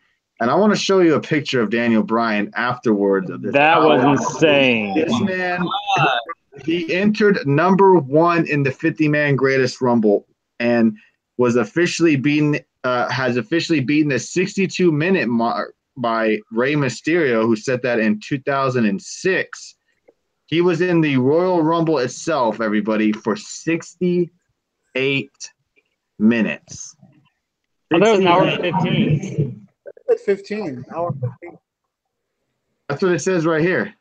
Yeah, no, because that's only an hour and 6 minutes. If he was that, he was like an hour and 15 or hour and 12. Oh, I'm sorry. Yeah, I'm sorry. I read it wrong. I said 68 minutes and counting. Okay. So yeah, it was an hour and 15 minutes total. Let me show y'all a picture of Daniel Bryan. You know who did that to him? Roderick Strong. Yep. And man, how awesome was it to see Roderick Strong in that match? Hell yes. Nope. All pun intended. Roddy's strong, man. You see how he picked up Big E for that gut buster? Holy shit. Everybody, look at this man's. Oh, wait. Oh, look at that man's chest right there. This man took a damn beating on that chest from Mr. Roderick Strong. Hopefully, we'll see Mr. Roderick Strong on SmackDown Live eventually, so we can see these Their two guys. ROH matches were good too. Actually, go at it one-on-one, but man, crazy chest marks on Daniel Bryan. Also, someone else did a record over at the Greatest Royal Rumble. Mr. Strowman. Mr. Braun Strowman, everybody. Braun Strowman has gone down in the history books as well. He did win the Greatest Royal Rumble, but Strowman, who entered number 42, eliminated 13 superstars, one more than Roman Reigns did in 2014.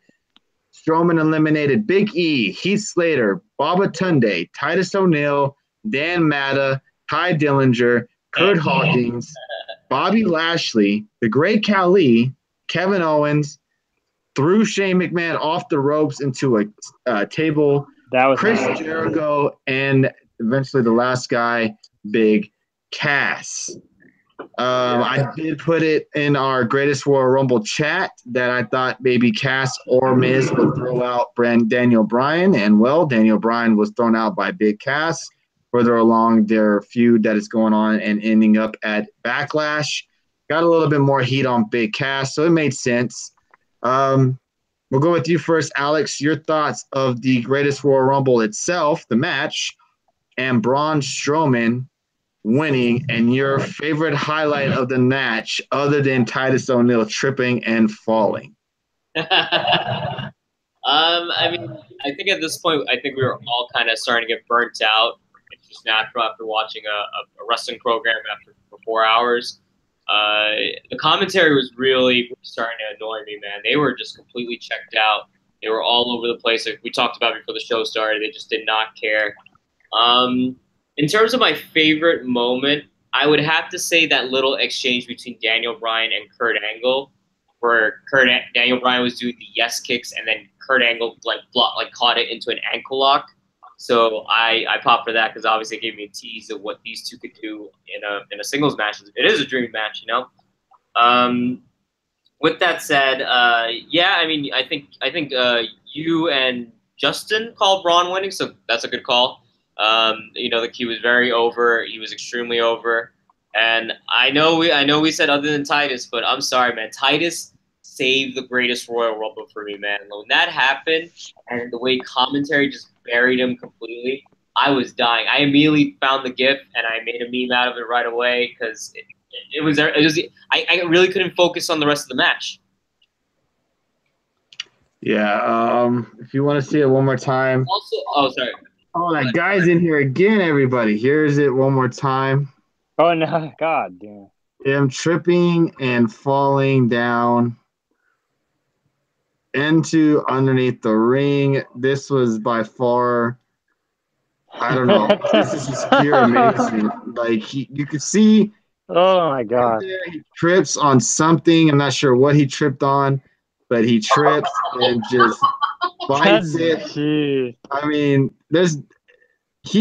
imagine if there was like ladders or like a table or something underneath there when he tripped and fell. He would have been so hurt right there. Head first into a ladder. Bam! Like this was that was that was amazing, man. That was just crazy. I was really scared when Bobby Lashley. I finally saw that botch that you guys were talking about because I didn't see it live. That super suplex that became a improvised brain buster on Big Cass. I was like, ooh. Yeah, I'm not sure if y'all saw that, But Bobby Lashley almost killed Big Cass. Yes, he did. Over the weekend. I'm sorry, on Friday as well. So let me try to pull up that video. Oh, here we go. I got it right here.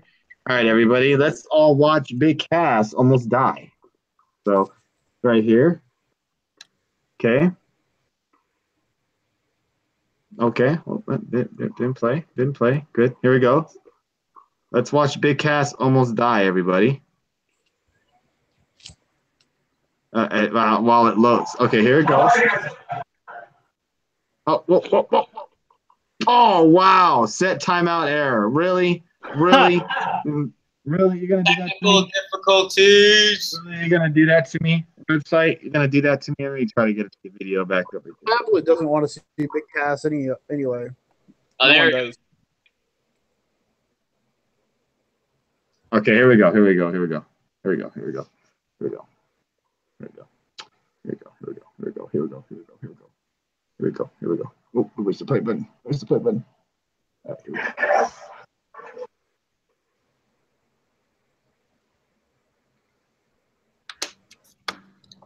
Yeah, he almost killed him. He almost killed him. So luckily he was not. America says fake. Real. Well, man, I had no idea. So, yeah, so he almost killed Big Cass. So I don't think we'll see Bobby Lashley trying to attempt a brain buster on Big Cass anymore. So, yeah, that was pretty scary. So we'll go with you next, Dave. Your thoughts on the greatest Royal Rumble match and Braun Strowman winning. Yeah, happy for Braun. He deserved the spot, too. I get that. But, I mean, Daniel, my highlight of a lot of this was Daniel Bryan in the ring with so many people you didn't expect to see him in the ring with, like a Rey Mysterio, Kurt Angle, first time ever. I mean, Roderick Strong and him again, and Roderick making him look like freaking hamburger meat, like Grave said on his chest. It was just like, man, those were some Chad Gable too. Yeah, Gable, another one. Father versus son. That was crazy. Father versus son. Never thought we'd see it in WWE Rumble, but there you go. Father and son going at it. That was fun exchange too. And then Gable going after try to do, or not Gable, but someone tried to do a takedown on Kurt Angle, which is kind of funny. But yeah, the Rumble was going kind of like Alex said, it was going kind of down. It was kind of like okay, and then when Titus came out, and the epic fall. I mean, the commentary just blew up and got so entertaining with Cole. I mean, it was some the funniest stuff. I wish we could have seen Vince McMahon's face. Yeah. And in our we were going at it like talking about we're still laughing about this like 10, 15 minutes later because it was just so funny. And one thing I didn't like, I'll get into the commentary, and I didn't like is Michael Cole just going so overboard with Elias. I mean, oh my God, it's like, is he gonna bury your child or something? I mean, jeez. I mean, he was just it was like, oh no, not Elias! Don't get Elias out! No, not Elias! It was like how he was putting over the Miz, like back in like And I hate Baron Corbin, but I loved when he grabbed Elias down and just threw him into the steps. I love that part because I'm getting so sick of Elias with Michael Cole putting him over like Rover. I mean, jeez, so annoying. It really is. It's just like, oh man. Just like people make me not like Seth Rollins, like a certain Texas kid makes me not like Rollins, where the way he does him like that. And you want to talk about, here's my thing. You want to talk about, Rollins is the best wrestler in the world because he went 60 minutes and no one else has done that. Well, Daniel Bryan just went over 60 minutes in the ring in a Rumble with like 4 or 5 guys at once. So I think there's your new best wrestler in the world right there. And he will be champion before the end of this year. Also, what the hell was that Mark Henry sumo wrestler encounter? Yeah, that was thing ever.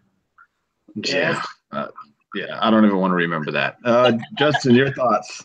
Kudos. I mean, it was good to see Brodus Clay again. So I haven't seen him in a while. Yeah. I was thinking, so for my favorite part of the match that wasn't Titus O'Neil, I was going to say Shane McMahon, but we've seen that so much for him over the years. So it's normal. So for my favorite part of the Rumble, which I think it was Kanellis, he was in there for like half a second. I definitely think he beat Santino's record. I mean, that was funny because I tweeted out, awesome. Here comes Mike Kanellis, Mike Bennett, what we want to call it. Here he comes. Sweet. I love this song. And he gets in.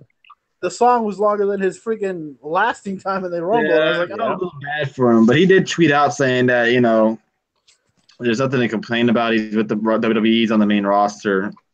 Sure, he made money for like 2 seconds.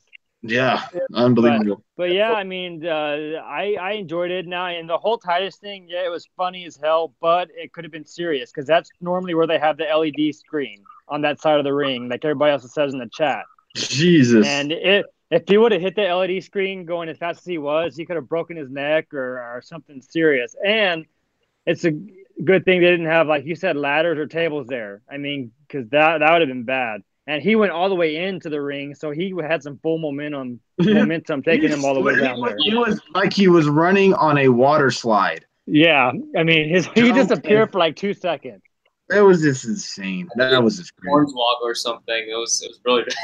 Yeah. Yeah, and then Titus fell with the carrying the kegs. That's why a lot of people were saying that it possibly was fake. But why would they do that? Titus isn't known for like being. It almost looked like he tripped on purpose, but I mean, he must have tripped over his foot or something. He tripped over his foot. Things that happen in everyday life that we've all had that happen, running and tripping over ourselves. Like it looked. If that was planned, props to Titus O'Neil for making it look so fucking believable. I mean, the way he went into the ring was insane. The commentary really sold me, like just how raw the reaction was. Yeah. Yeah, there's no. I mean, unless he practiced that 20 million times during the time he was there. I mean, there's no way he did that was fake, man. Oh my god, that was just too excellently, perfectly performed. That was fake, man. Like everything went so well with that. But yeah, it was an interesting moment. I think that's what everybody remembers out of everything. So yeah, that's pretty much everything from the post show. So we'll give everybody our ratings for the greatest Royal Rumble. Feel free to join along in the chat room. Dave, 1 through 5, and match of the night. Hey, what's up, Bot? Welcome back. I'll give it a 4. A 4? Okay. My match of the night. Get ready. Yeah, everyone's gonna say the ladder match, so whatever. I'm not gonna go there. My match of the night. I hope you're sitting down, Tony. Is Undertaker and Rusev is my match of the night. Wow. The shit match of the night. All right, Alex. Sorry, I'm basking in Dave's glory. 1 second. I think, I would give it a solid 3, and I think my favorite match was the ladder match. Okay, all right, Justin. I'm gonna say I give it a 3.5, and I like the ladder match as well. But I did have one gripe about this whole show. Oh, okay. Go for it. And it's that the crowd was into it, but they seemed dead most of it. And you had the people in the front row, they were turned around talking to each other most of the time. So it's like they weren't interested in it. So I mean, I did not like that at all. Yeah, I noticed that in the beginning of the match, like Triple H and Cena match, there was people standing up there, back to taking pictures and all this stuff, and it was just very odd. Yeah, it's like they were uninterested, and it was during almost all of the matches they were doing that. So I was like, okay, they paid all this money to watch this, and now they're not even paying attention to it. So I was like, okay, I guess. They're fan struck. That's true. They just want to live the moment, I guess. That's very true. I give it a solid 3. Like I said, it was just pretty much to me a glorified house show. I think it would have been a little bit better if we saw some titles change hands, but other than that, it seemed like it was just predictable. Pretty predictable finishes for the most part. And my match of the night was the Cruiserweight title match. I thought the Cruiserweight title match was my match of the night. I was really impressed at some of the things that they were doing in that match. I know you guys are not very high on Kalisto, but I thought it was still a really good match. The fans did pop really good for Randy Orton as well. Oh, yes, they did. I forgot about that. It seems a lot of people also agree with you guys with the ladder match being the match of the night. Stereo, I think, got a good pop. And of course, Daniel Bryan got his yes chance going, which you never know if that's going to work. But yeah, I mean, the guys and the legends who would get the reactions, they did get the reactions. Now, if you were to say maybe MVP of the night, I would go Daniel Bryan. Oh, definitely. Yeah, there's no other guy than Daniel Bryan to be MVP. Lasting that long in the match, and to me, it's like WWE, like they must be seriously balling because they flew Jericho in for one night. The dude fought for 5 minutes. They fly in Hornswoggle. They fly in all these random ass people, and then to perform for one night. I know they're getting 100 to 200 million for this. I get it, but all that for one night. You know, we give props to the wrestlers, but props to the crew. The guys that put together that WrestleMania set and then a couple of weeks later have to fly all the way to Saudi Arabia and put all that together and then have to put it all back, take it all down. Now that's insane, man. That's craziness, man. Like I don't want to say it's rough, but it's gotta be rough. Yeah. And overall, I mean, the Rumble I thought was entertaining itself, and Happy Brown won. But man, Daniel Bryan sure deserves some kind of consolation prize after going through all that for over an hour being out there. And he wasn't even gassed. That's the big thing. Yeah, Daniel Bryan just comes back after being 3 years away from wrestling from a head injury. Let's put him in there for an hour and 15 minutes. All right, Vince? Oh, yeah, let's do it. Yeah, let's go do it. Yeah, fuck yeah. Come on, man. Like, Jesus Christ. This man was just out with brain issues, and then you got to throw him in an hour and 15-minute match. And he looked great. He looked absolutely fantastic. He didn't miss a beat. And really quick on the whole Lashley spot, I can't believe I didn't mention it, but man, I give Big Cass a lot of crap the last couple of weeks, but man, I was like, holy shit, I hope this guy ain't dead or hurt. I mean, the way he didn't move at all. Yeah, of course. Yeah, I mean, holy crap. I mean, geez. I mean, I'm surprised. Yeah, I wouldn't be surprised if Lashley gets some heat from this big time. Yep. Coach got pissed at fans for calling it a glorified house show?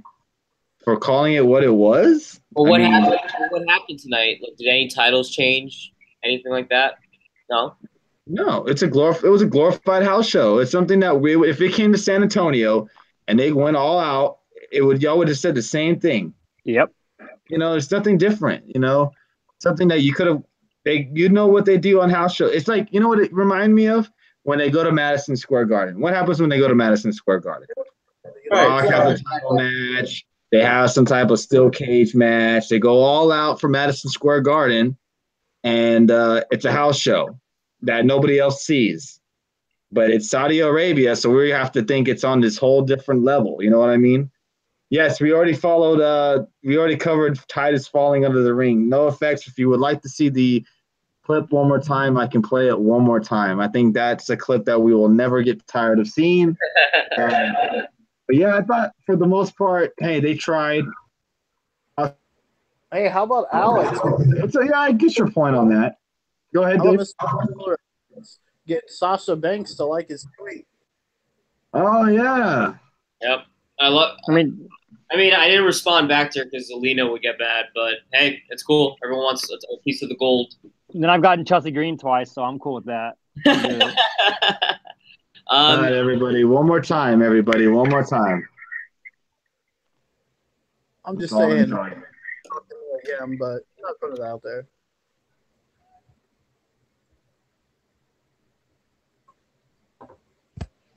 That's just the greatest thing ever. I mean, God damn. I still can't get tired of it. And he's safe. I mean, he's just like, he totally disappears for like 2 seconds. He's like, oh crap, I gotta go back outside.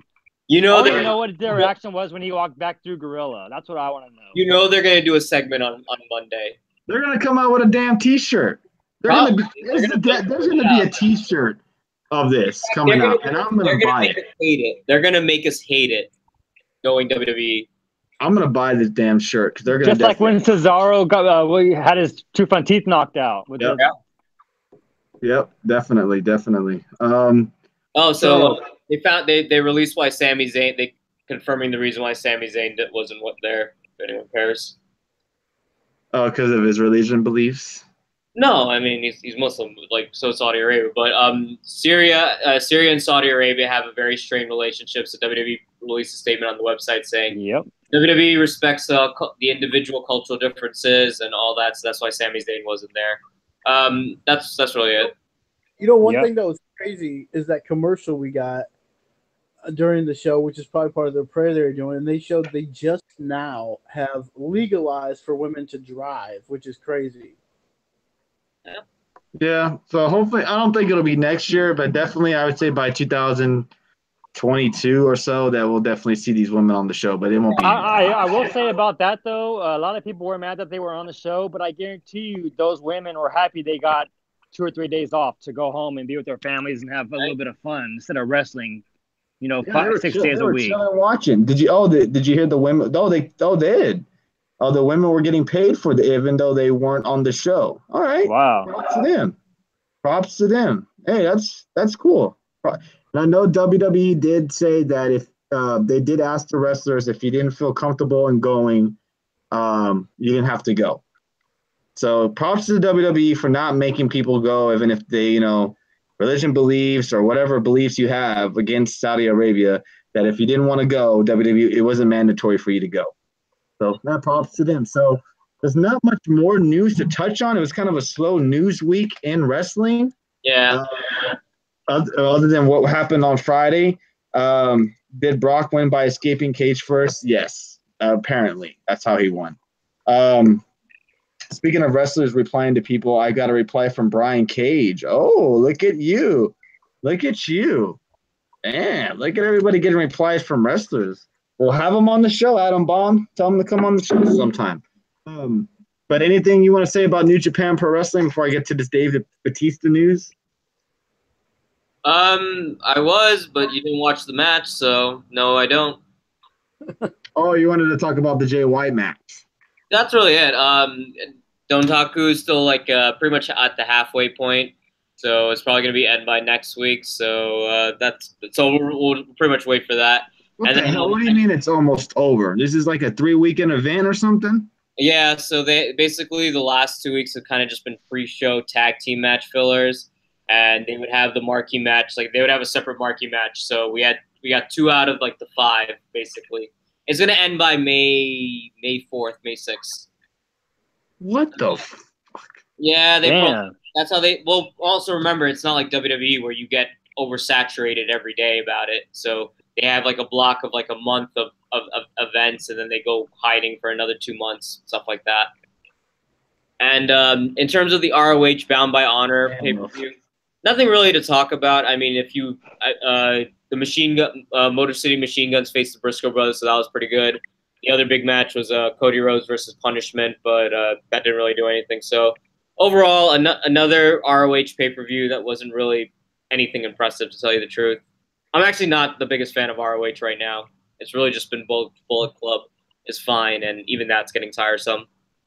Oh, and how can I forget this? I also was pissed off that Drew McIntyre wasn't in the Greatest Royal Rumble. Yes, damn it. What the shit was that? Okada hasn't wrestled yet, but to ask that question is just silly. We all know Okada's winning. Who asked that? Okada. No effects. He wants to know if Okada won yet his match, but we all know. No. You're not going to see the big matches till next week. So So back to the Chosen One. He should have been in the Greatest Royal Rumble. Well, like I said, Justin, he's going to cut a promo Monday saying, "Why do I care about this part-time title? I want the real title." Yep. And I saw this. Everyone's saying Braun should take it from Brock, but I'm ready for the Chosen One to fight the Beast. Hell yes. That title. That's a part-time title too. Drew won't make it that. And I also saw that Jay White will be taking on Martinez in a match 1-on-1 for the U.S. title, right? So that should be really good. Go Jay White. Definitely gonna have to check that out. So Batista news, everybody. As we previously talked about on old shows in the past, former 6-time world champion Batista was originally scheduled to be Ronda Rousey's tag team partner against Triple H and Stephanie at WrestleMania 34. Batista was under the impression that he was returning, but then WWE officials, including Triple H, reportedly stopped communicating with Batista about those plans. He said pretty much, and I said that I would be willing to do it only if we tease something for me and Hunter to go to Mania next year. And they said, yeah, that would be great. I love the idea. And I said, well, that's great. I'll come back a few times during the year and we'll tease it and we'll work it and we'll milk it. And we'll go to Mania, me and Hunter next year. Oh, I love that idea. Let's do it. And so we literally talked for about like 3 weeks, and then they just stopped calling me. I sent a text to Hunter. I was like, hey, man, I don't know if you put any more thought into it. What's going on? I'm really excited about the possibilities. And I really never heard back from them. They just stopped talking to me about it. Man, I don't know what else I can do to try to I want to end my career the right way. I'm faithful and loyal to the WWE. I'm proud of being from there, and I want to do good business with them, but they just don't make it easy. They just don't. Batista also stated that if WWE doesn't bring him back for WrestleMania 35 next year, he won't be interested in ever returning. Let's see. I'm doing okay for myself, so I don't need to be there. I just love it there. Even though the fans totally crapped on me the last time I was there, I would still go back. I would still go back in a heartbreak and love to entertain them. And I would have fun doing it, man. I'd be happy to be there, but I just don't get it. I don't get that company. I just don't understand.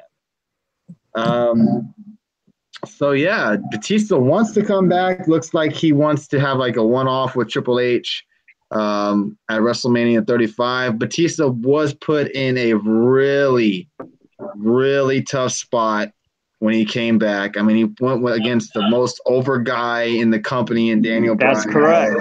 He wasn't in a very good situation when he came back.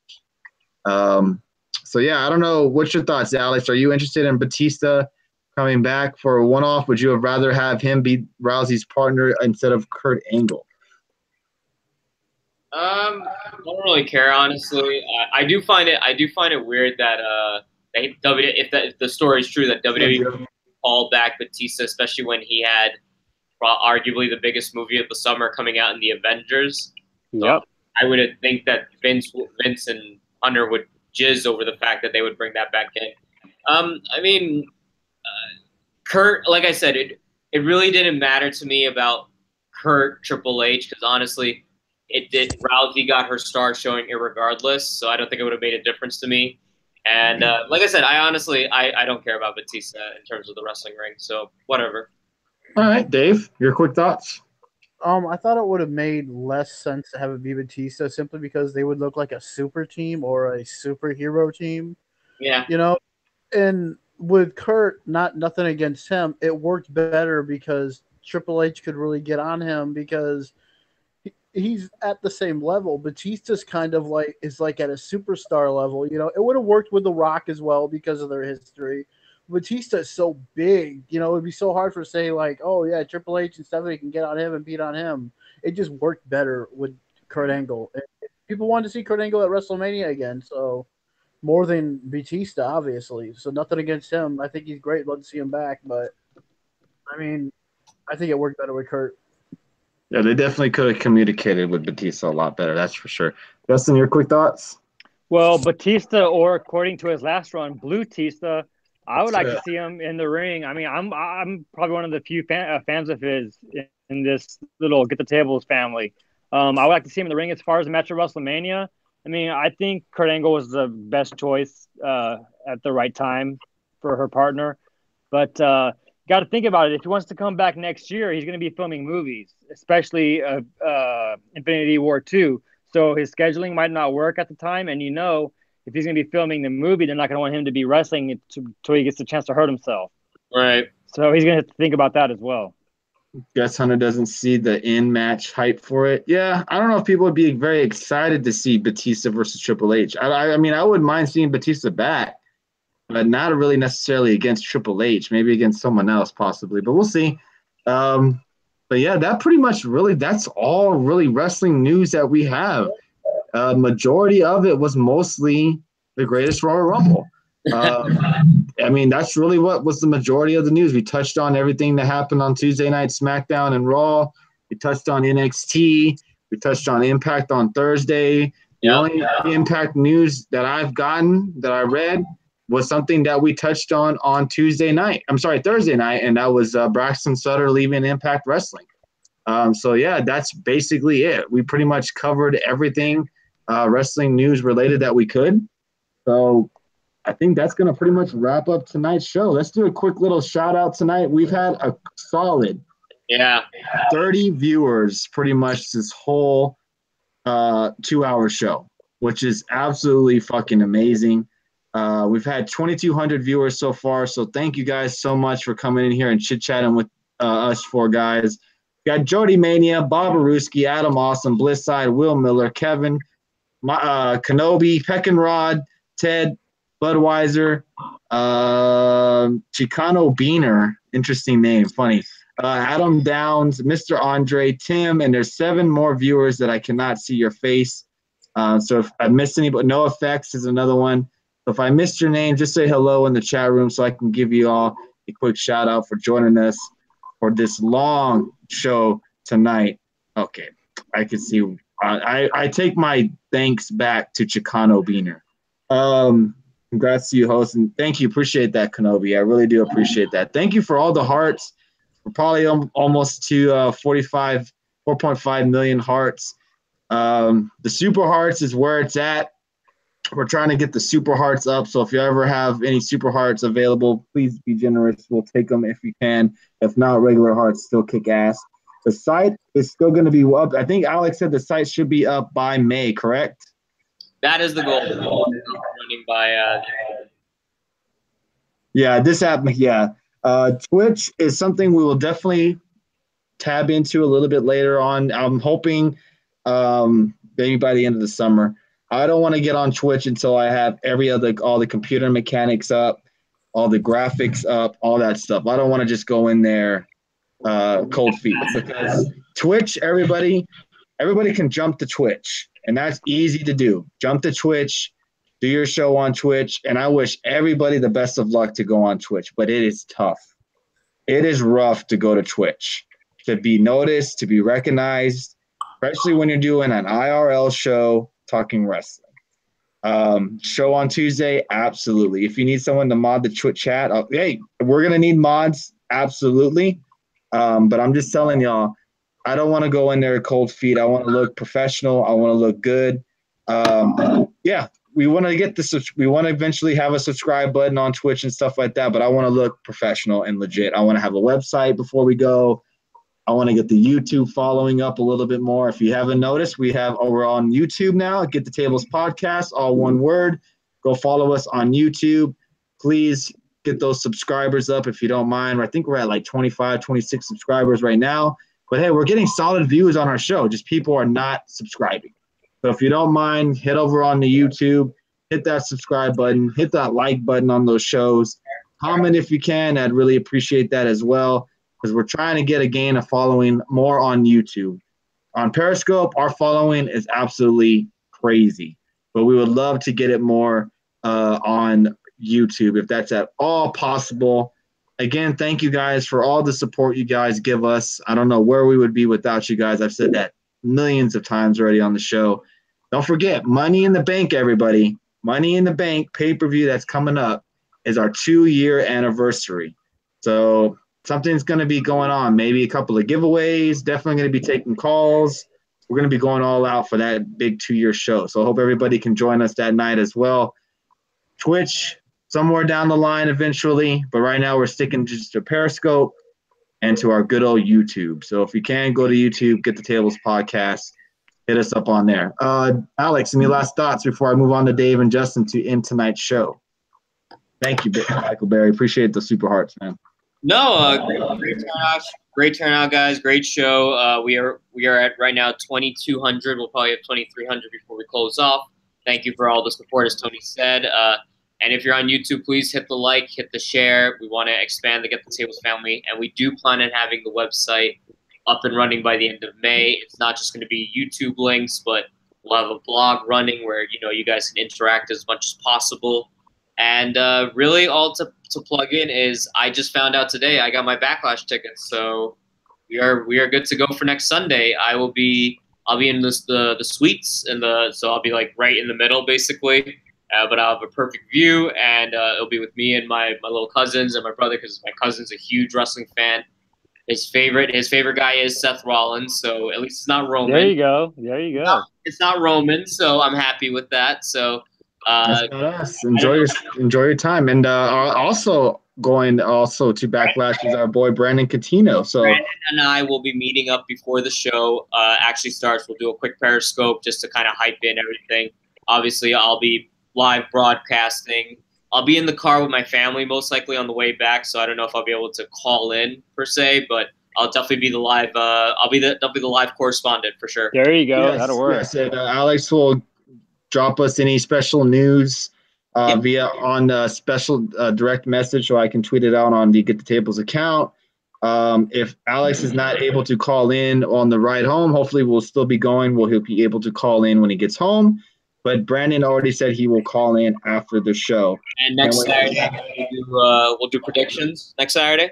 Yes, sir, we will. Can't wait for TakeOver. Oh, man, Michael Berry, enjoy TakeOver and Money in the Bank, man. That is an awesome show to go to, man. Props to you. Hope you have a great time there, man. That's awesome. Someone put, when is Eric Bischoff going to come on the show? Funny thing is, I don't know if anybody was in his last – I think it was like 2 shows ago he had on Periscope. And I did there, I go in there and I do the usual drop a super heart. And he thanked us and everything like that. But the funny thing was someone that was in there asked Eric Bischoff when he was coming on the show. And it was like, what? Like, it caught me off guard. Like, I didn't expect someone to ask him that question. And he answered it. He said, he's busy at the moment. And when he has some free time on his hands, he'll try to hook things up with us and try to come onto the show. And my mouth literally dropped. I was like, wow, this man's actually serious about coming onto the show. So it was a pretty surreal moment. It was pretty crazy. Now I just got to wait to get hopefully Bill Apter on the show. If everybody knows that we're all good friends with Mr. Brandon Apter, son of Bill Apter. So we're trying to get him on the show as well eventually down the line. Yeah. Got some stuff planned ahead for you guys, like the website, the YouTube, Twitch, eventually down the road. Things are coming. And like Alex said on the website, we're going to have a blog so you guys can go in there and chat and, rant or whatever you want to do on the website. It's going to be fun. And I'm glad that we're expanding onto YouTube and then to maybe Twitch down the line. And who knows what's going to be the next technology or up and coming thing after that. Maybe MySpace will come back and make a run. Thank you, Michael. Appreciate that. Real quick. I just read that Brock Lesnar's next. I mean, that's what we're all assuming. But Brock Lesnar's next schedule, Universal Defense will be at Money in the Bank in 2 months. Gee whiz! Woo! 2 months. My God. Oh, man. It never ends. Like, I get the point that this man's your main attraction, but 2 months? 2 months? No champion on Raw? It's no not champion at all? This is not the territory days, guys. This is the WWE where you're oversaturated every day. You can't just have a champion part-time in this day and age of WWE. You really can't. Okay. All right. Negatively perceived, at least. All right. I'm gonna ask you one more question, but before we get to Justin and Dave's last thoughts before we end tonight's show. Yes or no? This is all you're gonna get. Yes or no? WrestleMania 35, is Brock still the champ? Justin. Meaning that he's never lost it. He's still your champ. Yeah. That's a good question. I'm gonna say no, just because I hope not. No. Dave? Now, do we know how long Brock's been champion right now? Like, how many days has he held that title? 390, I think. Yes. Yeah. That's right. How many days did Punk have it? 434. Yeah. He's gonna pass Punk. He's about a month and a half away. Would Backlash bring it right to that point or past that point? Money in the Bank. Money in the Bank. My bad. So I could see him. I hate to say it. Yeah, he could probably, if he is past Punk's like reign by then I would say probably that he won't be the champion next year. No, but yeah, that's what I would probably say. If he breaks Punk's record between now and then yeah, I think he'd probably drop it then once he beats Punk's record. Jeez, goodness gracious, Alex. Money in the Bank would be after the record. Yes. Oh, okay, yeah, right. That makes sense. No, but I don't care. I hate everyone. Nice.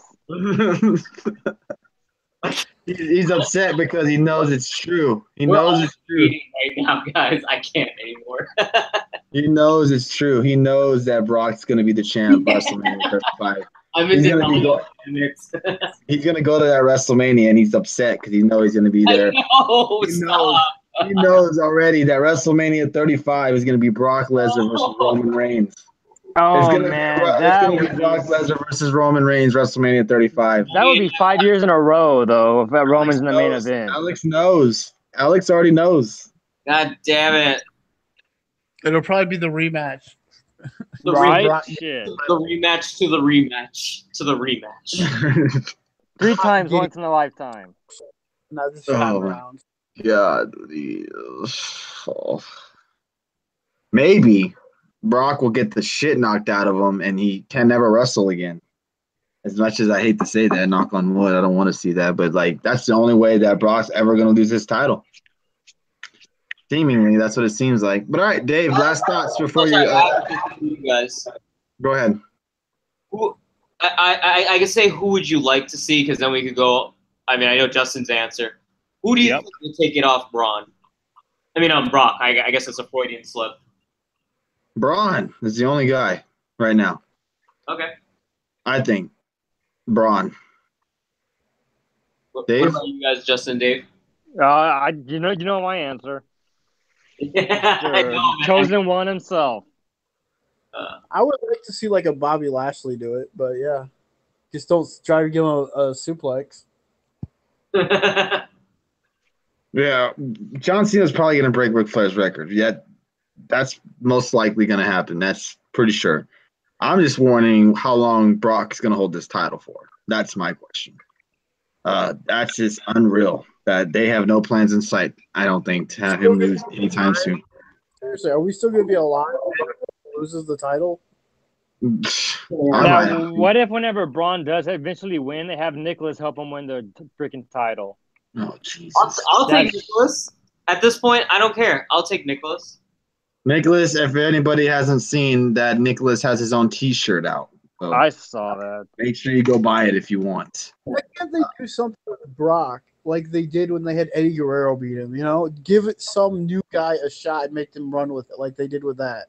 I mean, they gave Eddie Guerrero a shot at winning the title. Granted, it was help from Goldberg, and Brock was leaving.